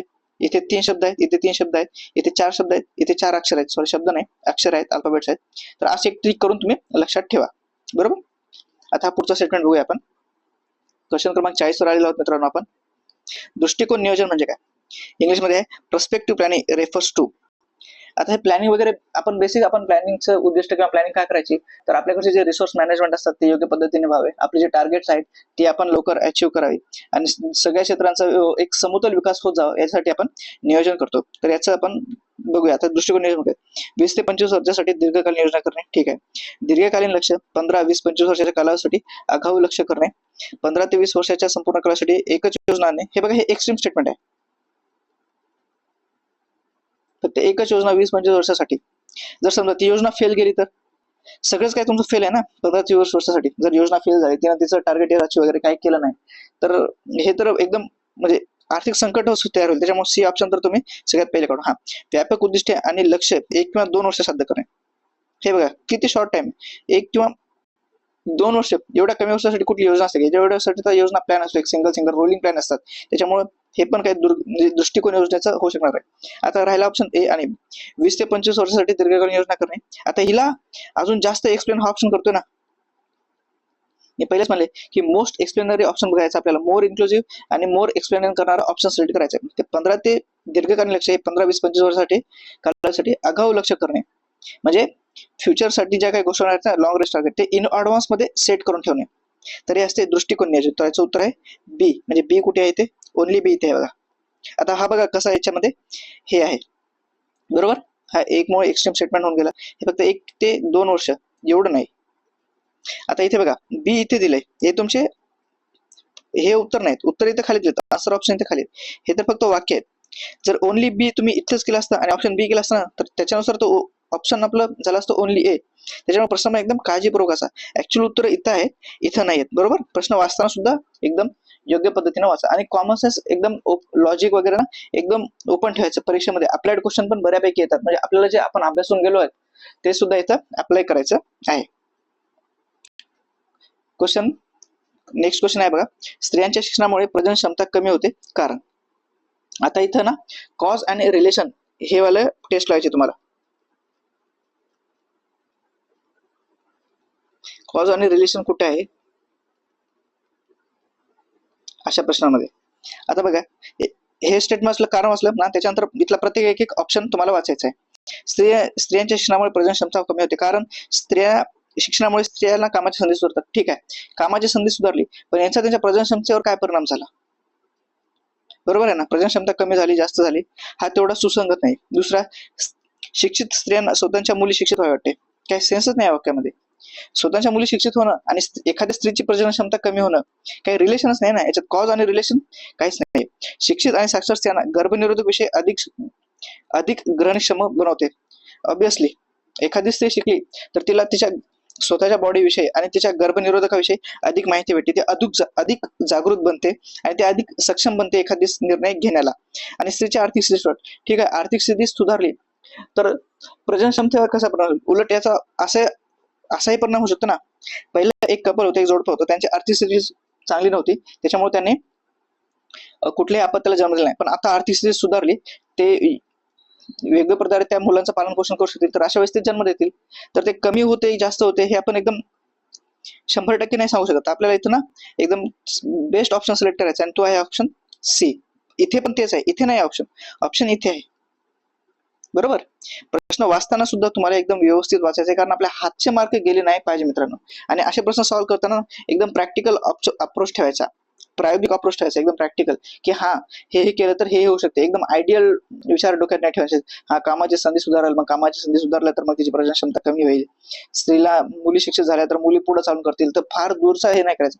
आता जर ती शिकली तर ती स्वतः काय इम्प्लिमेंट करेल तिच्या स्वतःसाठी, असं वाले हे अप्रोच ठेवून आपल्याला हे प्रश्न सॉल्व्ह करायचे आहेत. आणि हा एकदम बेसिक प्रश्न आहे. जर तुम्ही वुमन एम्पॉवरमेंट किंवा अर्थशास्त्रामध्ये जर तुम्ही ह्या गोष्टी वाचत असाल, अर्थशास्त्र म्हणा किंवा समाजशास्त्रामध्ये, सोसायटी, इंडियन सोसायटी किंवा सोशल इश्यू वगैरे मध्ये, तर हे गोष्टी ना तुम्हाला इझिली सॉल्व्ह करता येतील. तर पुढचा प्रश्न आहे क्वेश्चन नंबर 42. अन्न सुरक्षा मध्ये खालील अवस्थांचा समावेश होतो. तर खाली इथे 4 ऑप्शन दिलेत, याचं पर्याय उत्तर परत सेम. बघा, क्वेश्चनचा पॅटर्न पण सेम आहे. 4 स्टेटमेंट येतात, मग खाली ऑप्शन येतात. सेम हा जवळपास तिसरा प्रश्न आहे तशा प्रकारे याला. 4 स्टेटमेंट, खाली ऑप्शन, 4 स्टेटमेंट, मग खाली ऑप्शन, 4 स्टेटमेंट आणि खाली ऑप्शन. पुढचा पण तसाच आहे बघा, 4 स्टेटमेंट दिले आणि खाली ऑप्शन. बरोबर.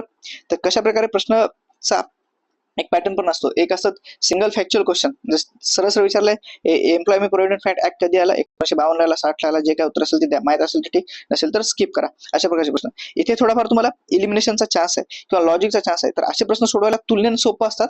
अशा सिंगल लाईनर प्रश्न तुम्हाला माहित असेल तर तुम्ही सोडू शकता, अदरवाईज तसे प्रश्न सॉल्व्ह करणं मग थोडं अवघड होऊन जाते. तर अशा प्रश्नामध्ये सॉल्व्ह करणं, इलिमिनेशन करण्याला थोडाफार स्कोप असतो आणि इथे लॉजिक सुद्धा आपण लावू शकतो. आता प्रश्न क्रमांक 42 बघूया. अन्न सुरक्षेमध्ये खालील अवस्थांचा समावेश होतो. Food security includes following stages. काय काय आहेत? सर्वांना पर्याप्त मात्रेत अन्न उपलब्ध करून दिले, सर्वांना अन्नधान्य व डाळी पर्याप्त मात्रेत उपलब्ध करून दिले, सर्वांना अन्न हे बघा एक एक वाढत चाललंय. इथं मात्र फक्त अन्नधान्य म्हणजे इथं अन्नधान्य प्लस डाळी आहे. ते अन्नधान्य, डाळी, दूध प्लस भाजी झाले आणि सगळीकडे पर्याप्त मात्रता. चौथा आहे सर्वांना अन्नधान्य, डाळी, दुधाचे पदार्थ, भाजीपाला, फळे, मांस इत्यादी पर्याप्त मात्रेत उपलब्ध करून देणे. तर आपल्याला सेम मी 2 मिनिट खाली म्हणतो की मोर इन्क्लुझिव्ह ऑप्शन, म्हणजे सर्वसमावेशक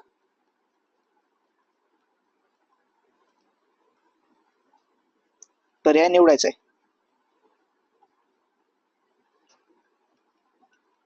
सर्वसमावेशक पर्याय नाही, तर इथे सर्वसमावेशक कोणते आहेत? ते जे 4ही कुठे भेटेल तर आपल्याला या एकाच ऑप्शन मध्ये भेटतात, ए, बी, सी आणि डी मध्ये. म्हणजे सिंपल प्रश्न होता, सर्वसमावेशक गोष्ट आहे. आणि अन्न सुरक्षेमध्ये आपल्याला बरोबर आहे, आपल्याला प्रथिनांची गरज असते, आपल्याला कार्बोहायड्रेटची गरज असते, आपल्याला फॅटची गरज आहे, आपल्याला विटॅमिन, मिनरल्स या सगळ्यांची गरज आहे. आणि हे प्रत्येक गोष्टीतून आपल्याला ह्या गोष्टी भेटत जातात. जसं की डाळीमधून आपल्याला प्रोटीन भेटतात, दुग्धजन्य पदार्थातून आपल्याला कार्बोहायड्रेट्स भेटतात, भाजीपाल्यामधून विटॅमिन्स भेटतात, मांसमधून आपल्याला प्रोटीन भेटते, विटॅमिन्स भेटते, कार्बोहायड्रेट, फॅट्स सगळे काय भेटतात, फळांमधून अँटीऑक्सिडंट सुद्धा भेटतात. तर हे अन्न सुरक्षेमध्ये या सर्वांचा आपण समावेश केलेला आहे. पुढचा प्रश्न आहे, गुन्नर मिर्डल यांच्या मते आर्थिक विकासात सरकारची भूमिका पुढील प्रमाणे असेल. आता हे बघा, अशा प्रकारचे ना जवळपास 3 प्रश्न या परीक्षेमध्ये आहेत. मी ऑलरेडी पहिले तुम्हाला प्रश्न दाखवतो आणि मग आपण ते डिस्कस करूया. हा आहे क्वेश्चन नंबर 43. एक सायंटिस्ट दिले आणि त्यांनी काय स्टेटमेंट दिले ते विचारलेलं आहे. परत पुढचा प्रश्न असा असेल, हा एक सायंटिस्ट नाव दिले, हिग्स यांच्या मते. सायंटिस्ट म्हणजे आपण इथं अर्थतज्ञ या हिशोबाने घेऊया. हा दुसरा ऑप्शन. त्याच्यानंतर इथे त्यांनी परत पर्सनॅलिटी बेसवर प्रश्न विचारलाय की म्हणजे कोणी कुठलं दिले, सेम उलट केलेलं आहे. तर अशा प्रकारचे 3 प्रश्न एकाच परीक्षेमध्ये त्यांनी विचारले आहेत अर्थशास्त्राच्या. तर आता आपण या प्रश्नाला पाहूया. गुन्नर मिरडाल यांच्या मते आर्थिक विकासात सरकारची भूमिका पुढील प्रमाणे असावी. तर याचे उत्तर प्रतिसारक परिश्रम निष्प्रभ करून विस्तारक परिणाम प्रभावी करणे. आता हे कदाचित मराठीमध्ये वाचायला थोडा अवघड जात असेल. प्रतिसारक परिणाम आणि विस्तारक परिणाम काय असतात, तर त्यावेळेस आपण इंग्लिशमध्ये वाचूया. Effecting the spread effect by neutralizing the backward effect. Okay, ठीक आहे. वाचताना एक लॉजिक लागते, सेन्स आहे या स्टेटमेंटमध्ये. दुसरा आहे neutralizing the spread effect by effecting the backward effect. कोणीही बॅकवर्ड इफेक्टला काय करेल, जो आपल्याला मागे नेणार आहे किंवा प्रतिसारक आहे त्याला का प्रमोट करेल एखादी गोष्ट, आहे की नाही. दुसरा आहे effecting spread effect and backward effect. एकाच टाइमला दोन गोष्टी कशा होतील, एक अशी जाणारी गोष्ट आहे आणि एक अशी जाणारी गोष्ट आहे. एक तर पुढे जाईल किंवा मागे. एकाच टाइमला दोन गोष्टी कशा होऊ शकतात. तर तिसरा ऑप्शन तर थोडा अशक्य टाईप आहे. चौथा आहे न्यूट्रलायझिंग स्प्रेड इफेक्ट अँड बॅकवर्ड. आणि दोन्ही आपण एकाच टाइमला कशी न्यूट्रलाइज करू शकतो, बरोबर.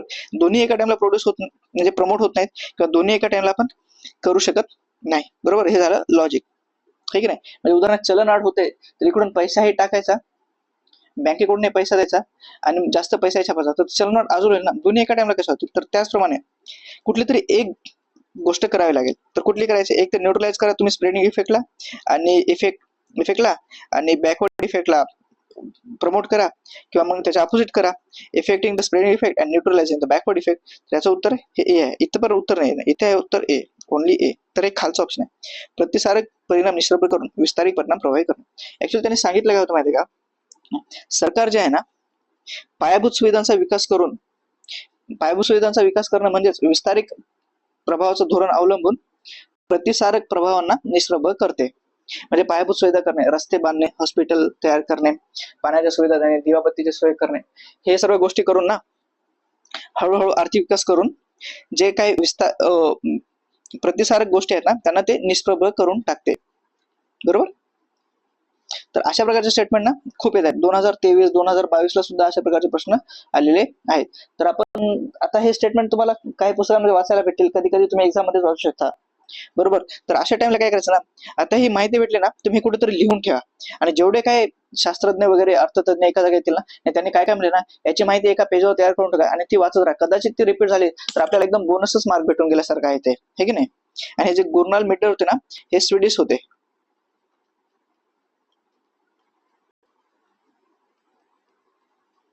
हे स्वीडनचे सायंटिस्ट होते, बरोबर. यांच्याविषयी हे झाले माहिती. पुढचा प्रश्न आहे पॉवर्टी गॅप इंडेक्स हा निर्देशांक खालीलपैकी कोणत्या कारणासाठी काढला जातो असे गौरव दत्त व मार्टिन राव्हलिन यांनी सांगितले. या स्टेटमेंट मधून आपल्याला एक माहिती भेटली की पॉवर्टी गॅप इंडेक्स हा कोणी तयार केलाय, ते गौरव दत्त व मार्टिन राव्हलिन यांनी तयार केलेला आहे. आता याचं उत्तर बघूया काय आहे. आता पॉवर्टी गॅप इंडेक्स आहे बघा. पॉवर्टी कशासाठी मोजतो आपण, ही एक बीपीएल असते म्हणतो ना आपण. सगळ्यात पहिलं असते एक पॉवर्टी लाईन, तिला आपण म्हणतो दारिद्र्य रेषा, बरोबर. त्याच्या खाली जे असतात ते असतात बीपीएल, बिलो पॉवर्टी लाईन, आणि वर जे असतात ते अबो पॉवर्टी लाईन, एपीएल. बीपीएल आणि एपीएल यांच्यात ना एक इन्कम गॅप असतो, उत्पन्नाची तूट. उत्पन्न तूट असते. तर ऍक्च्युली ही पॉवर्टी गॅप आहे ना, या दोघांमध्ये गॅप आहे. बीपीएल आहे समजा 100 रुपये, पॉवर्टी लाईन आहे 100 रुपये. ए पर्सन आहे याच्याकडे आहेत 70 रुपये आणि इथे बी पर्सन आहेत त्याच्याकडे आहेत 120 रुपये, बरोबर. 120 रुपये याच्याकडे 70 रुपये आणि बीपीएल ठरवले आपण, सॉरी पॉवर्टी लाईन ठरवली आपण 100 रुपयाला. तर ह्या जो ए पर्सन आहे याला पॉवर्टी लाईनच्या वर जाण्यासाठी हा गॅप कितीचा आहे, 30 रुपयाचा आहे. जेव्हा तो 30 रुपये टाकेल तो पॉवर्टी लाईनवर असेल तर त्याला 30 प्लस मिनिमम 1 रुपया लागणार आहे पॉवर्टी लाईनच्या वर जाण्यासाठी.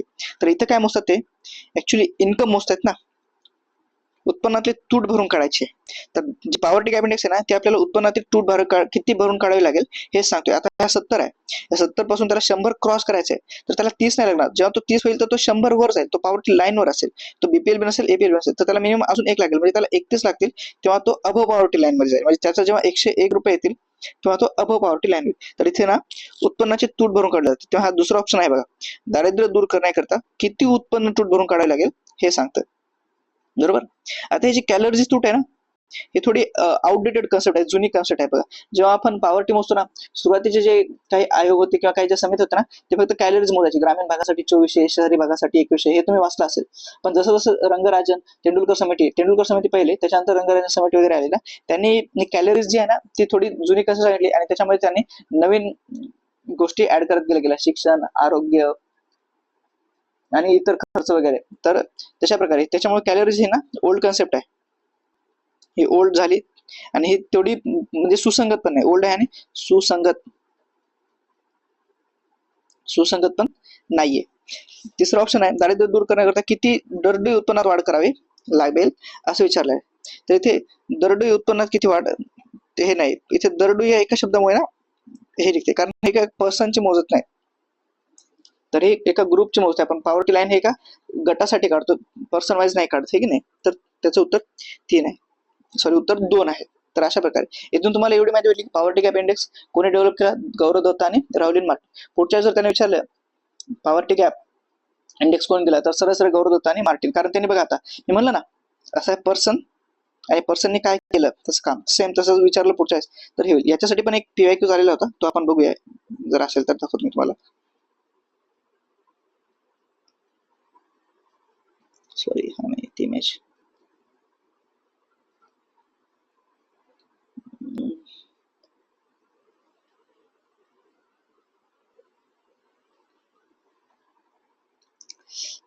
एकच मिनिट मित्रांनो.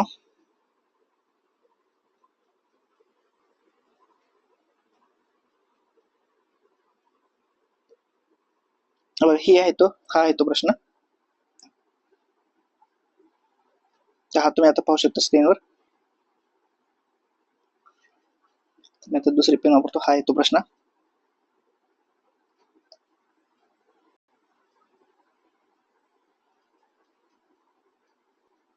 तर इथे ना त्यांनी टोटल पॉवर्टी गॅप ही कन्सेप्ट विचारली बघा. Total poverty gap, sorry total poverty gap ही कन्सेप्ट विचारलेली आहे त्यांनी, एकूण उत्पन्नाचे प्रमाण. तर अशा वेळेस काय होईल, तर हे बघा इथे पण मी लिहिले की 2023 मध्ये 44 नंबरचा क्वेश्चन आहे सेट डी मध्ये, 2024 मध्ये पण 44 नंबरचा क्वेश्चन आहे डी मध्ये, आपण बघतोय बघा. हा त्याच्या खालचा प्रश्न आहे 44 नंबरचा. ते कन्सेप्ट डेव्हलप कोण केली होती, गौरव दत्ता आणि राहुल मार्टिन. पॉवर्टी गॅप काय, tell us about how much income should be needed to cover the deficit to eliminate poverty. म्हणजे एखाद्याला पॉवर्टी लाईनच्या वर आणण्यासाठी किती इन्कम लागल, बरोबर ना. तर जी उत्पन्नाची तूट आहे ना, ती किती भरून काढावी लागेल, जेणेकरून एखादा पर्सन जर पॉवर्टी लाईनच्या खाली असेल तर त्याला आपण पॉवर्टी लाईनच्या वर आणू शकू. तर हे पॉवर्टी गॅप दाखवते, बरोबर. सेम प्रश्न कसा 23 ला रिपीट झाला, हा 24 चा पेपर आहे, 24 मध्ये डिस्कस करतोय, 23 ला रिपीट झालाय. आणि हा जो प्रश्न आहे ना, हा ऍक्च्युली 2022 चा प्रश्न आहे, 2022 चा प्रश्न आहे. 23 मध्ये पण एक प्रश्न आला, 2024 मध्ये, म्हणजे कंटिन्यू 3 वर्ष पॉवर्टी गॅप या कन्सेप्टवर प्रश्न आलेला आहे, बरोबर. तर याचं उत्तर आहे 1. आता इथे बघा काय लिहिले त्यांनी, total poverty gap measure the total amount of income necessary to raise everyone below poverty line up to that line. म्हणजे जे काय पॉवर्टी लाईनच्या खाली आहेत, दारिद्र्याच्या खाली आहेत, त्यांना पॉवर्टी लाईनच्या वर आणण्याला जेवढी काही इन्कम लागेल ना, तर तेच आहे टोटल पॉवर्टी गॅप. म्हणजे इथे पण त्यांनी तेच कसे विचारले होते. तर आता मी हा प्रश्न इथं बाजूला करतो आणि आपण आपल्या मूळ प्रश्नावर येऊया.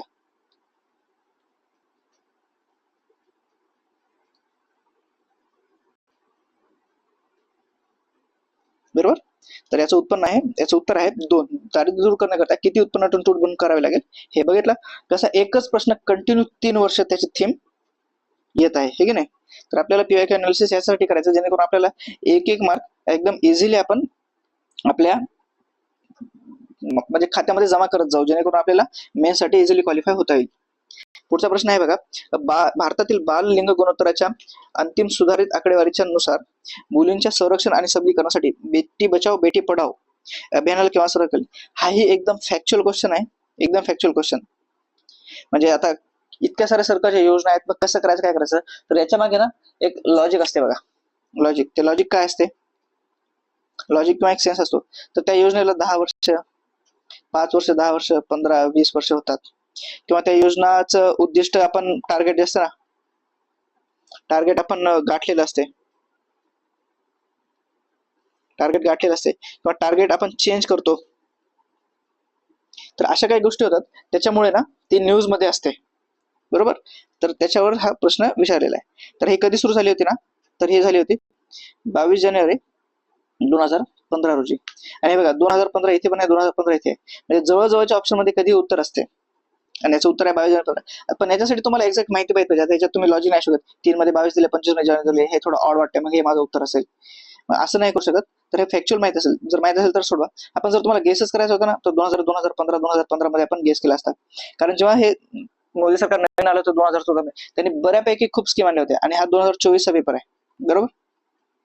तर जवळपास या स्कीमला ना 10 वर्ष झाली होती. तुम्ही मोजले ना, 15, 16, 17, 18, 19, 20, 21, 22, 23 आणि 24. तर 10 वर्ष कंप्लीट झाली होती या योजनेला. त्याच्यामुळे हा प्रश्न आलेला आहे. 10 वर्ष पूर्ण म्हणून प्रश्न आलेला आहे. तर अशा काही महत्वाच्या सरकारच्या ज्या फ्लॅगशिप स्कीम असतात, त्यांच्या तारीख, जसं की या प्रश्नामध्ये विचारले, सेम असाच प्रश्न त्यांनी इथे विचारला होता, तो ईपीएफओचा ऍक्ट वन लाईनर मध्ये विचारला होता. हे जसाल तसा हा प्रश्न 39 वन लाईनर ऍक्ट विचारला होता, कधी आला होता, 1952 ला. आता जो ईपीएफओ ऍक्ट, त्याच्यामध्ये काहीतरी सुधारणा वगैरे झाली असेल, त्याच्यामुळे तो न्यूज मध्ये असेल. याला 10 वर्ष पूर्ण झाली होती, त्याच्यामुळे तो न्यूज मध्ये असेल. म्हणजे जुना काही कायदा असतो ना, त्याच्यामध्ये पण सरकार वेळोवेळी अमेंडमेंट किंवा सुधारणा करत असते, त्याच्यात काही बदल करत असते. तर तेही सुद्धा पाहणं गरजेचं आहे. तर आपल्याला ह्या स्कीम मध्ये काय बघायचं, सरकारच्या फ्लॅगशिप स्कीम असतात ना, म्हणजे पॅन इंडिया, म्हणजे अखिल भारतासाठी काही स्कीम काढते, किंवा एखाद्या विविध क्षेत्रासाठी स्कीम येतात. जसं की ट्रायबल साठी आहे, वुमन साठी आहे, ओल्ड पर्सन साठी आहे. ह्या पेपर मध्येच वाटतं अजून एक स्कीम आहे, जी ओल्ड पर्सन साठी, किंवा जे आपण म्हणतो ना वयोवृद्ध लोक, त्यांच्यासाठी एक स्कीम आहे. पण ती महाराष्ट्र सरकारची स्कीम आहे, ती करंट मध्ये विचारलेली आहे, ती पुढे आहे. आपण जसं पुढे जाऊ ना, ते डिस्कस करत राहू. पुढचा प्रश्न आहे, सापेक्ष दारिद्र्य पुढील पैकी कोणत्या घटकावर अवलंबून असते. ऍक्च्युअली मी तुम्हाला पहिलं 2 गोष्टी सांगतो. एक असते दारिद्र्य, ज्याला आपण इंग्लिश मध्ये म्हणतो पॉवर्टी. पॉवर्टी हे 2 प्रकारचं असते, एक असते सापेक्ष आणि दुसरं असते निरपेक्ष. त्याला इंग्लिश मध्ये लिहू आपण रिलेटिव्ह आणि ऍब्सोल्यूट पॉवर्टी. आता हे ऍब्सोल्यूट पॉवर्टी काय असतं माहिती आहे का, एक पर्सन आहे ए, म्हणजे ज्याच्याकडे आता एवढेही पैसे नाही आहेत की तो त्याच्या किमान बेसिक गरजा असतात ना, मूलभूत गरजा, अन्न वस्त्र निवारा सारख्या, त्या सुद्धा तो त्याच्या पूर्ण करू शकेल. कळलं ना. निरपेक्ष दारिद्र्य म्हणजे त्याच्या खिशात मिनिमम काहीच म्हणजे फार कमी पैसे आहेत, ते फार कमी स्रोत आहेत की जो त्याच्या मूलभूत गरजा सुद्धा पूर्ण करू शकत नाही तेवढ्या याच्यात. तर हिला डिफाईन करणारा हा ऑप्शन आहे. आवश्यक गरजा न भागवता येणारी परिस्थिती म्हणजे दारिद्र्य होय. पण हे सापेक्ष दारिद्र्य नाही मित्रांनो, इथे विचारलं सापेक्ष, हे होय निरपेक्ष दारिद्र्य. त्याच्यामुळे ड नाही तर हा गेला आणि हा गेला. आता उरलं काय, केवळ सी, ए आणि बी. मानवी शरीराला दररोज उष्मांकाची गरज आहे, ठीक आहे ना. सापेक्ष दारिद्र्य आहे, पण उष्मांकाची गरज कशावर मोजतो आपण. दारिद्र्य हे आपण मनी किंवा इन्कम, पैसा. तुम्हाला आता सांगितलं तुम्ही 2 मिनिटाखाली, जो ऊर्जा ही जी कन्सेप्ट आहे ना, ती ओल्ड झाली. ही आता ओल्ड कन्सेप्ट आहे ऊर्जा. आता आपण जी बास्केट आहे, पॉवर्टी बास्केट, ती खूप वास्ट केलेली आहे बघा. त्याच्यात मनी पण नाही, ऍक्च्युली एनर्जी प्लस अदर गोष्टी पण आहेत. सापेक्ष दारिद्र्य म्हणजे ना रिलेटिव्ह. आता इथे मिनिमम 2 जणांची आपण तुलना करतो, ह्याच्या कंपॅरिझन मध्ये तो किती दारिद्र्य आहे.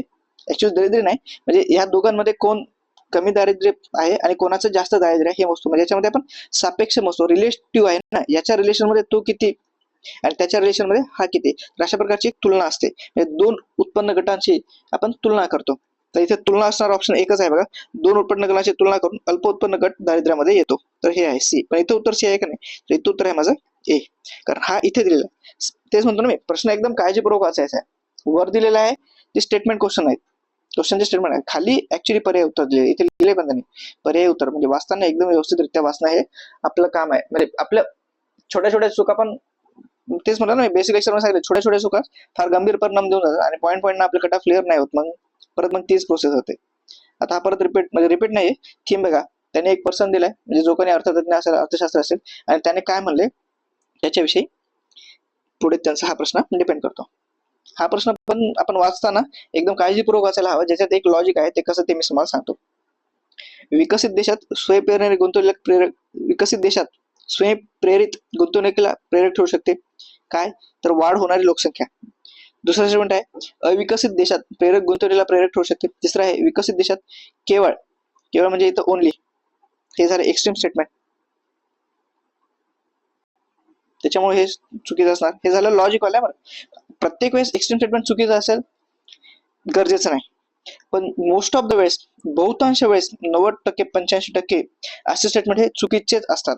कारण ते ओनली म्हणून ना स्वतःला एकदम छोट्याशा भागापुरतं मर्यादित करून ठेवतात, बरोबर ना, त्याच्यामुळे ते चुकीचे होतात. आणि चौथं स्टेटमेंट आहे demotivate for autonomous investment in develop country. मराठीत असतो विकसित देशात स्वयंप्रेरित गुंतवणुकीला निरुत्साहित करते. जर तुम्ही 4 ऑप्शन असतात ना, हे पहिलं स्टेटमेंट आणि चौथं स्टेटमेंट एकमेकांच्या ऑपोजिट आहे. आणि आतापर्यंत जेवढे क्वेश्चन बघितलेत, जिथं जिथं 2-2 स्टेटमेंट एकमेकांच्या ऑपोजिट आहेत, तिथं तिथंच आपलं उत्तर आहे, बरोबर. तर पहिलं स्टेटमेंट परत एकदा वाचूया आपण. विकसित देशात स्वयंप्रेरित म्हणजे वाढवणारी लोकसंख्या आहे, विकसित देशात स्वयंप्रेरित गुंतवणुकीला प्रेरक ठरू शकते. शकते म्हणजे पॉसिबिलिटी आहे, करेलच, कंपल्शन नाही दिलेलं त्याने, आहे की नाही, तर शकते, तर ओके. आणि चौथं स्टेटमेंट विकसित देशात स्वयंप्रेरित गुंतवणुकीला निरुत्साहित करू शकते. आता एक विकसित देश आहे युएसए सारखा, आणि दुसऱ्या देशामध्ये एक अविकसित देश घ्या, एका कुठलाही आफ्रिकन कंट्री, आफ्रिकन देश घ्या. जर इथे पॉप्युलेशन वाढली, लोकसंख्या,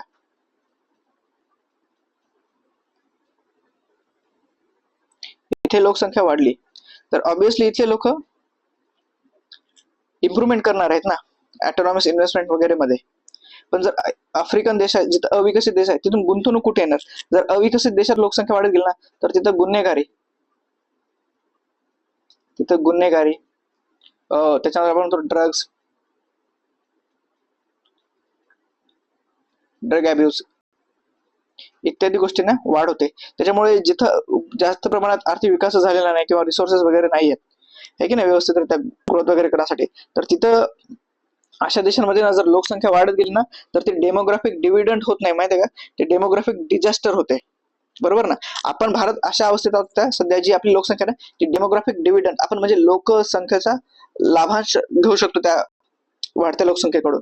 पण तेच जर अविकसित देशात झालं असतं, तर खूप सारे अविकसित मागास देश आहेत, पण लोकसंख्या भरमसाठ आहे, तर तिथं अन्नधान्याची सुरक्षा निर्माण होते, महिलांची सुरक्षा निर्माण होते, त्याच्यानंतर तिथे नशेचे पदार्थ मोठ्या प्रमाणात वापरले जातात, गुन्हेगारी वाढते.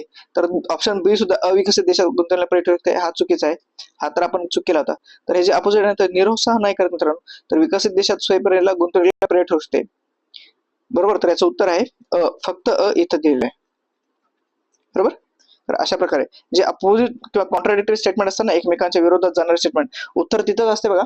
तर अशा वेळेस ना प्रश्न पुन्हा एकदा काळजीपूर्वक वाचायचा आणि शांत डोक्याने त्याला विचार करायचा, आणि असं एक रिलेशन लावायचं थोडंफार. जर तुम्हाला काही म्हणजे सॉल्व्ह वगैरे करायचं असेल ना, की थोडंफार एक कॉज आणि रिलेशन वाला इफेक्ट लावायचा, आणि मग हा प्रश्न असे सॉल्व्ह करायचे. जरी माहित नसेल तर आपण सॉल्व्ह करू शकतो. हे बघा, 2 मिनिटाखाली आपण बघितलं होतं, त्याने 12 पंचवार्षिक योजनेवर प्रश्न विचारला होता, बरोबर. आता इथे त्याने 7व्या पंचवार्षिक योजना विचारला, म्हणजे एकाच वर्षी पंचवार्षिक योजनेवर 2 प्रश्न आले मित्रांनो. तर त्याच्यासाठी आपल्याला नियोजन आणि पंचवार्षिक योजना, त्याला आपण 5 इयर प्लॅन म्हणतो, आणि प्लॅनिंग किती महत्वाचं आहे, इम्पॉर्टंट आहे आपल्या एक्झामसाठी, हे आपल्याला कळते बघा. म्हणजे एकाच परीक्षेत जर 2-2 प्रश्न येत असतील, तर आपण करणं भाग आहे, कारण 2 प्रश्न म्हणजे जवळपास 4 mark, 2 question is equal to 4 marks, बरोबर. आणि हे जर प्रश्न आपण सॉल्व्ह नाही करू शकलो, तर आपल्याला एका प्रश्नासाठी 0.50 मार्काची निगेटिव्ह बसणार आहे, तर 2 प्रश्नासाठी 1 मार्काची निगेटिव्ह, म्हणजे टोटल आपलं नुकसान किती आहे माहिती आहे का, 5 मार्क्सचं नुकसान आहे, बरोबर. सिंपल प्रश्न आहेत, कारण एकदम 1 लाईनर प्रश्न आहेत, जास्त काही अवघड नाहीत. तर त्याने फक्त थोडंफार फॅक्ट्सवर त्यांचा थोडा जास्त भर असतो बघा. तर अशा वेळेस आता म्हणजे आपल्याला करून जाणं थोडं भाग पडते, कारण परीक्षेला तसे प्रश्न आहेत ना, तर त्यांच्याकडे कानाडोळा करून चालत नाही. त्याचं उत्तर काढूया आपण. 7व्या पंचवार्षिक योजनेत सर्वाधिक वाटा जो होता ना, तो होता बघा ऊर्जा क्षेत्राचा. एकदम सिंपल स्टेटमेंट आहे, ऊर्जा क्षेत्राचा वाटा होता, एकदम फॅक्च्युअल स्टेटमेंट आहे. त्याच्यासाठी तुम्हाला काय करायचं माहिती का, आतापर्यंत जेवढ्या योजना झाल्या ना, त्याचा एक चार्ट तयार करा. इकडे लिहा पहिली योजना, त्याचा टाइम लाईन लिहा, त्याचं टार्गेट लिहा, आणि कोणत्या क्षेत्रावर त्याचा सगळ्यात जास्त भर होता. अशा ह्या 4 गोष्टी करायच्या.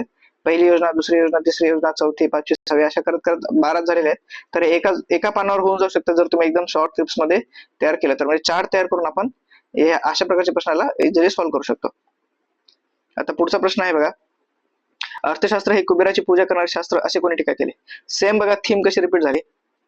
इथे त्याने पर्सनल प्रश्न विचारला होता, हिगिन्सने काय मत दिलेलं आहे, तर विकसित देशात स्वयंप्रेरित गुंतवणूक का प्रेरक ठरू शकते वाढणारी लोकसंख्या, हे त्याचं उत्तर आहे, ऑप्शन अ. बरोबर.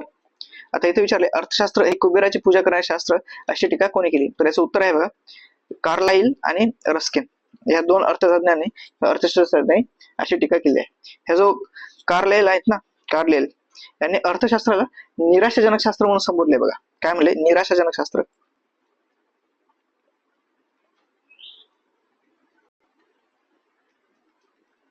निराशाजनक शास्त्र म्हणजे डिसअपॉइंटिंग सब्जेक्ट किंवा डिसअपॉइंटिंग, आपण काय म्हणू शकतो त्याला, डिसअपॉइंटिंग सेक्टर किंवा डिसअपॉइंटिंग सब्जेक्ट अशाच प्रकारे म्हणलेलं आहे. त्याचं उत्तर आहे कार्लाइल आणि रस्किन.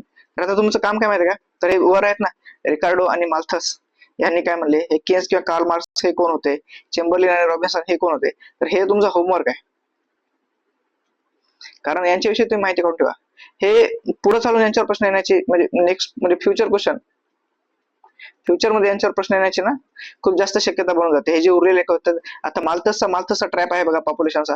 डेव्हिड रिकार्डो हा सुद्धा इकॉनॉमिस्ट होता, यांनी काय म्हणलेलं आहे, तर याचं करून ठेवा. चेंबरलिन, रॉबिन्सन यांनी सुद्धा काय नाही केले. हे कार्ल मार्क्स यांनी तर कॅपिटलिस्ट इकॉनॉमीला एकदम वाईट ठरवले आणि सोशलिस्ट इकॉनॉमी होतो, जिथं सगळं सरकारची किंवा उत्पादनाची सगळी मालकी सरकारकडे असेल. तर हे कार्ल मार्क्स यांच्याविषयी सुद्धा वाचून घ्या. हे केन्स, जॉन बर्नार्ड केन्स यांनी काय केलं होतं, बिग पुश दिला होता, कशा प्रकारे अर्थव्यवस्थेला एक मोठा धक्का देऊन तुम्ही अर्थव्यवस्था परत वापस त्याच्या पटरीवर आणू शकता. तर अशा प्रकारे हे जे सायंटिस्ट अर्थशास्त्र आहेत ना, त्यांच्याविषयी तुम्ही थोडीशी माहिती गोळा करून ठेवा. आता हा पुढचा प्रश्न आणि आजच्या सेशनचा हा शेवटचा प्रश्न आहे, क्वेश्चन नंबर 50. हा प्रश्न एकदम लॉजिक वाला प्रश्न आहे मित्रांनो. या प्रश्नामध्ये तुम्हाला अभ्यास माहिती असण्याची गरज नाही. इथे तुम्ही एकदम कॉमन सेन्स म्हणजे लॉजिक, तुमचा कॉमन सेन्स, सामान्य आपण म्हणतो ना एक कॉमन सेन्स नाही का, तशा प्रकारचा ही गोष्ट आहे बघा. तर अशा प्रश्न सॉल्व्ह करताना मी पहिले सांगितलं होतं ना, इथले ऑप्शन इथे पुट करायचे, इथे ठेवायचे आणि मग वाचायचं. आता इथे वाचूया. ज्या समाजात उत्पन्न वितरणामध्ये अत्यंतिक समानता असते तेथे मूठभर व्यक्तींजवळ पैसा अमाप असतो. जर एकदम समान वाटप झाली असते तर फक्त काही लोकांकडेच काय पैसा आला असता, मूठभर व्यक्तींकडेच काय पैसा आला, सगळ्यांकडे पैसा आला असता, बरोबर की नाही. तर समानता तर हे माझं असणार नाही, त्याच्यामुळे हे गेलं. ज्या समाजात उत्पन्न वितरणामध्ये अत्यंतिक विषमता असते तिथे मूठभर व्यक्तींजवळ पैसा अमाप असतो, बरोबर आहे. जिथे विषमता आहे, एका माणसाला तुम्ही 100 रुपये देता आणि एका माणसाला 10,000 रुपये देता, दुसऱ्या त्याच माणसाला 200 रुपये देता, एकीकडे दुसऱ्या माणसाला 20,000 रुपये देता. तर जर उत्पन्न वितरण हे अत्यंत विषम म्हणजे असिमेट्रिक झालं, हे की नाही, तर तिथेच मूठभर व्यक्तींजवळ पैसा हा अमाप असतो. तर आपल्याला उत्तर तिथे भेटले. पण पुढचं ऑप्शन ठेवून बघूया. ज्या समाजात उत्पन्न वितरणामध्ये अत्यंतिक कमतरता असते तिथे मूठभर व्यक्तीजवळ असतो. जर उत्पन्नामध्ये कमतरता असेल तर व्यक्तीजवळ मूठभर व्यक्तींजवळ अमाप पैसा कुठे आले.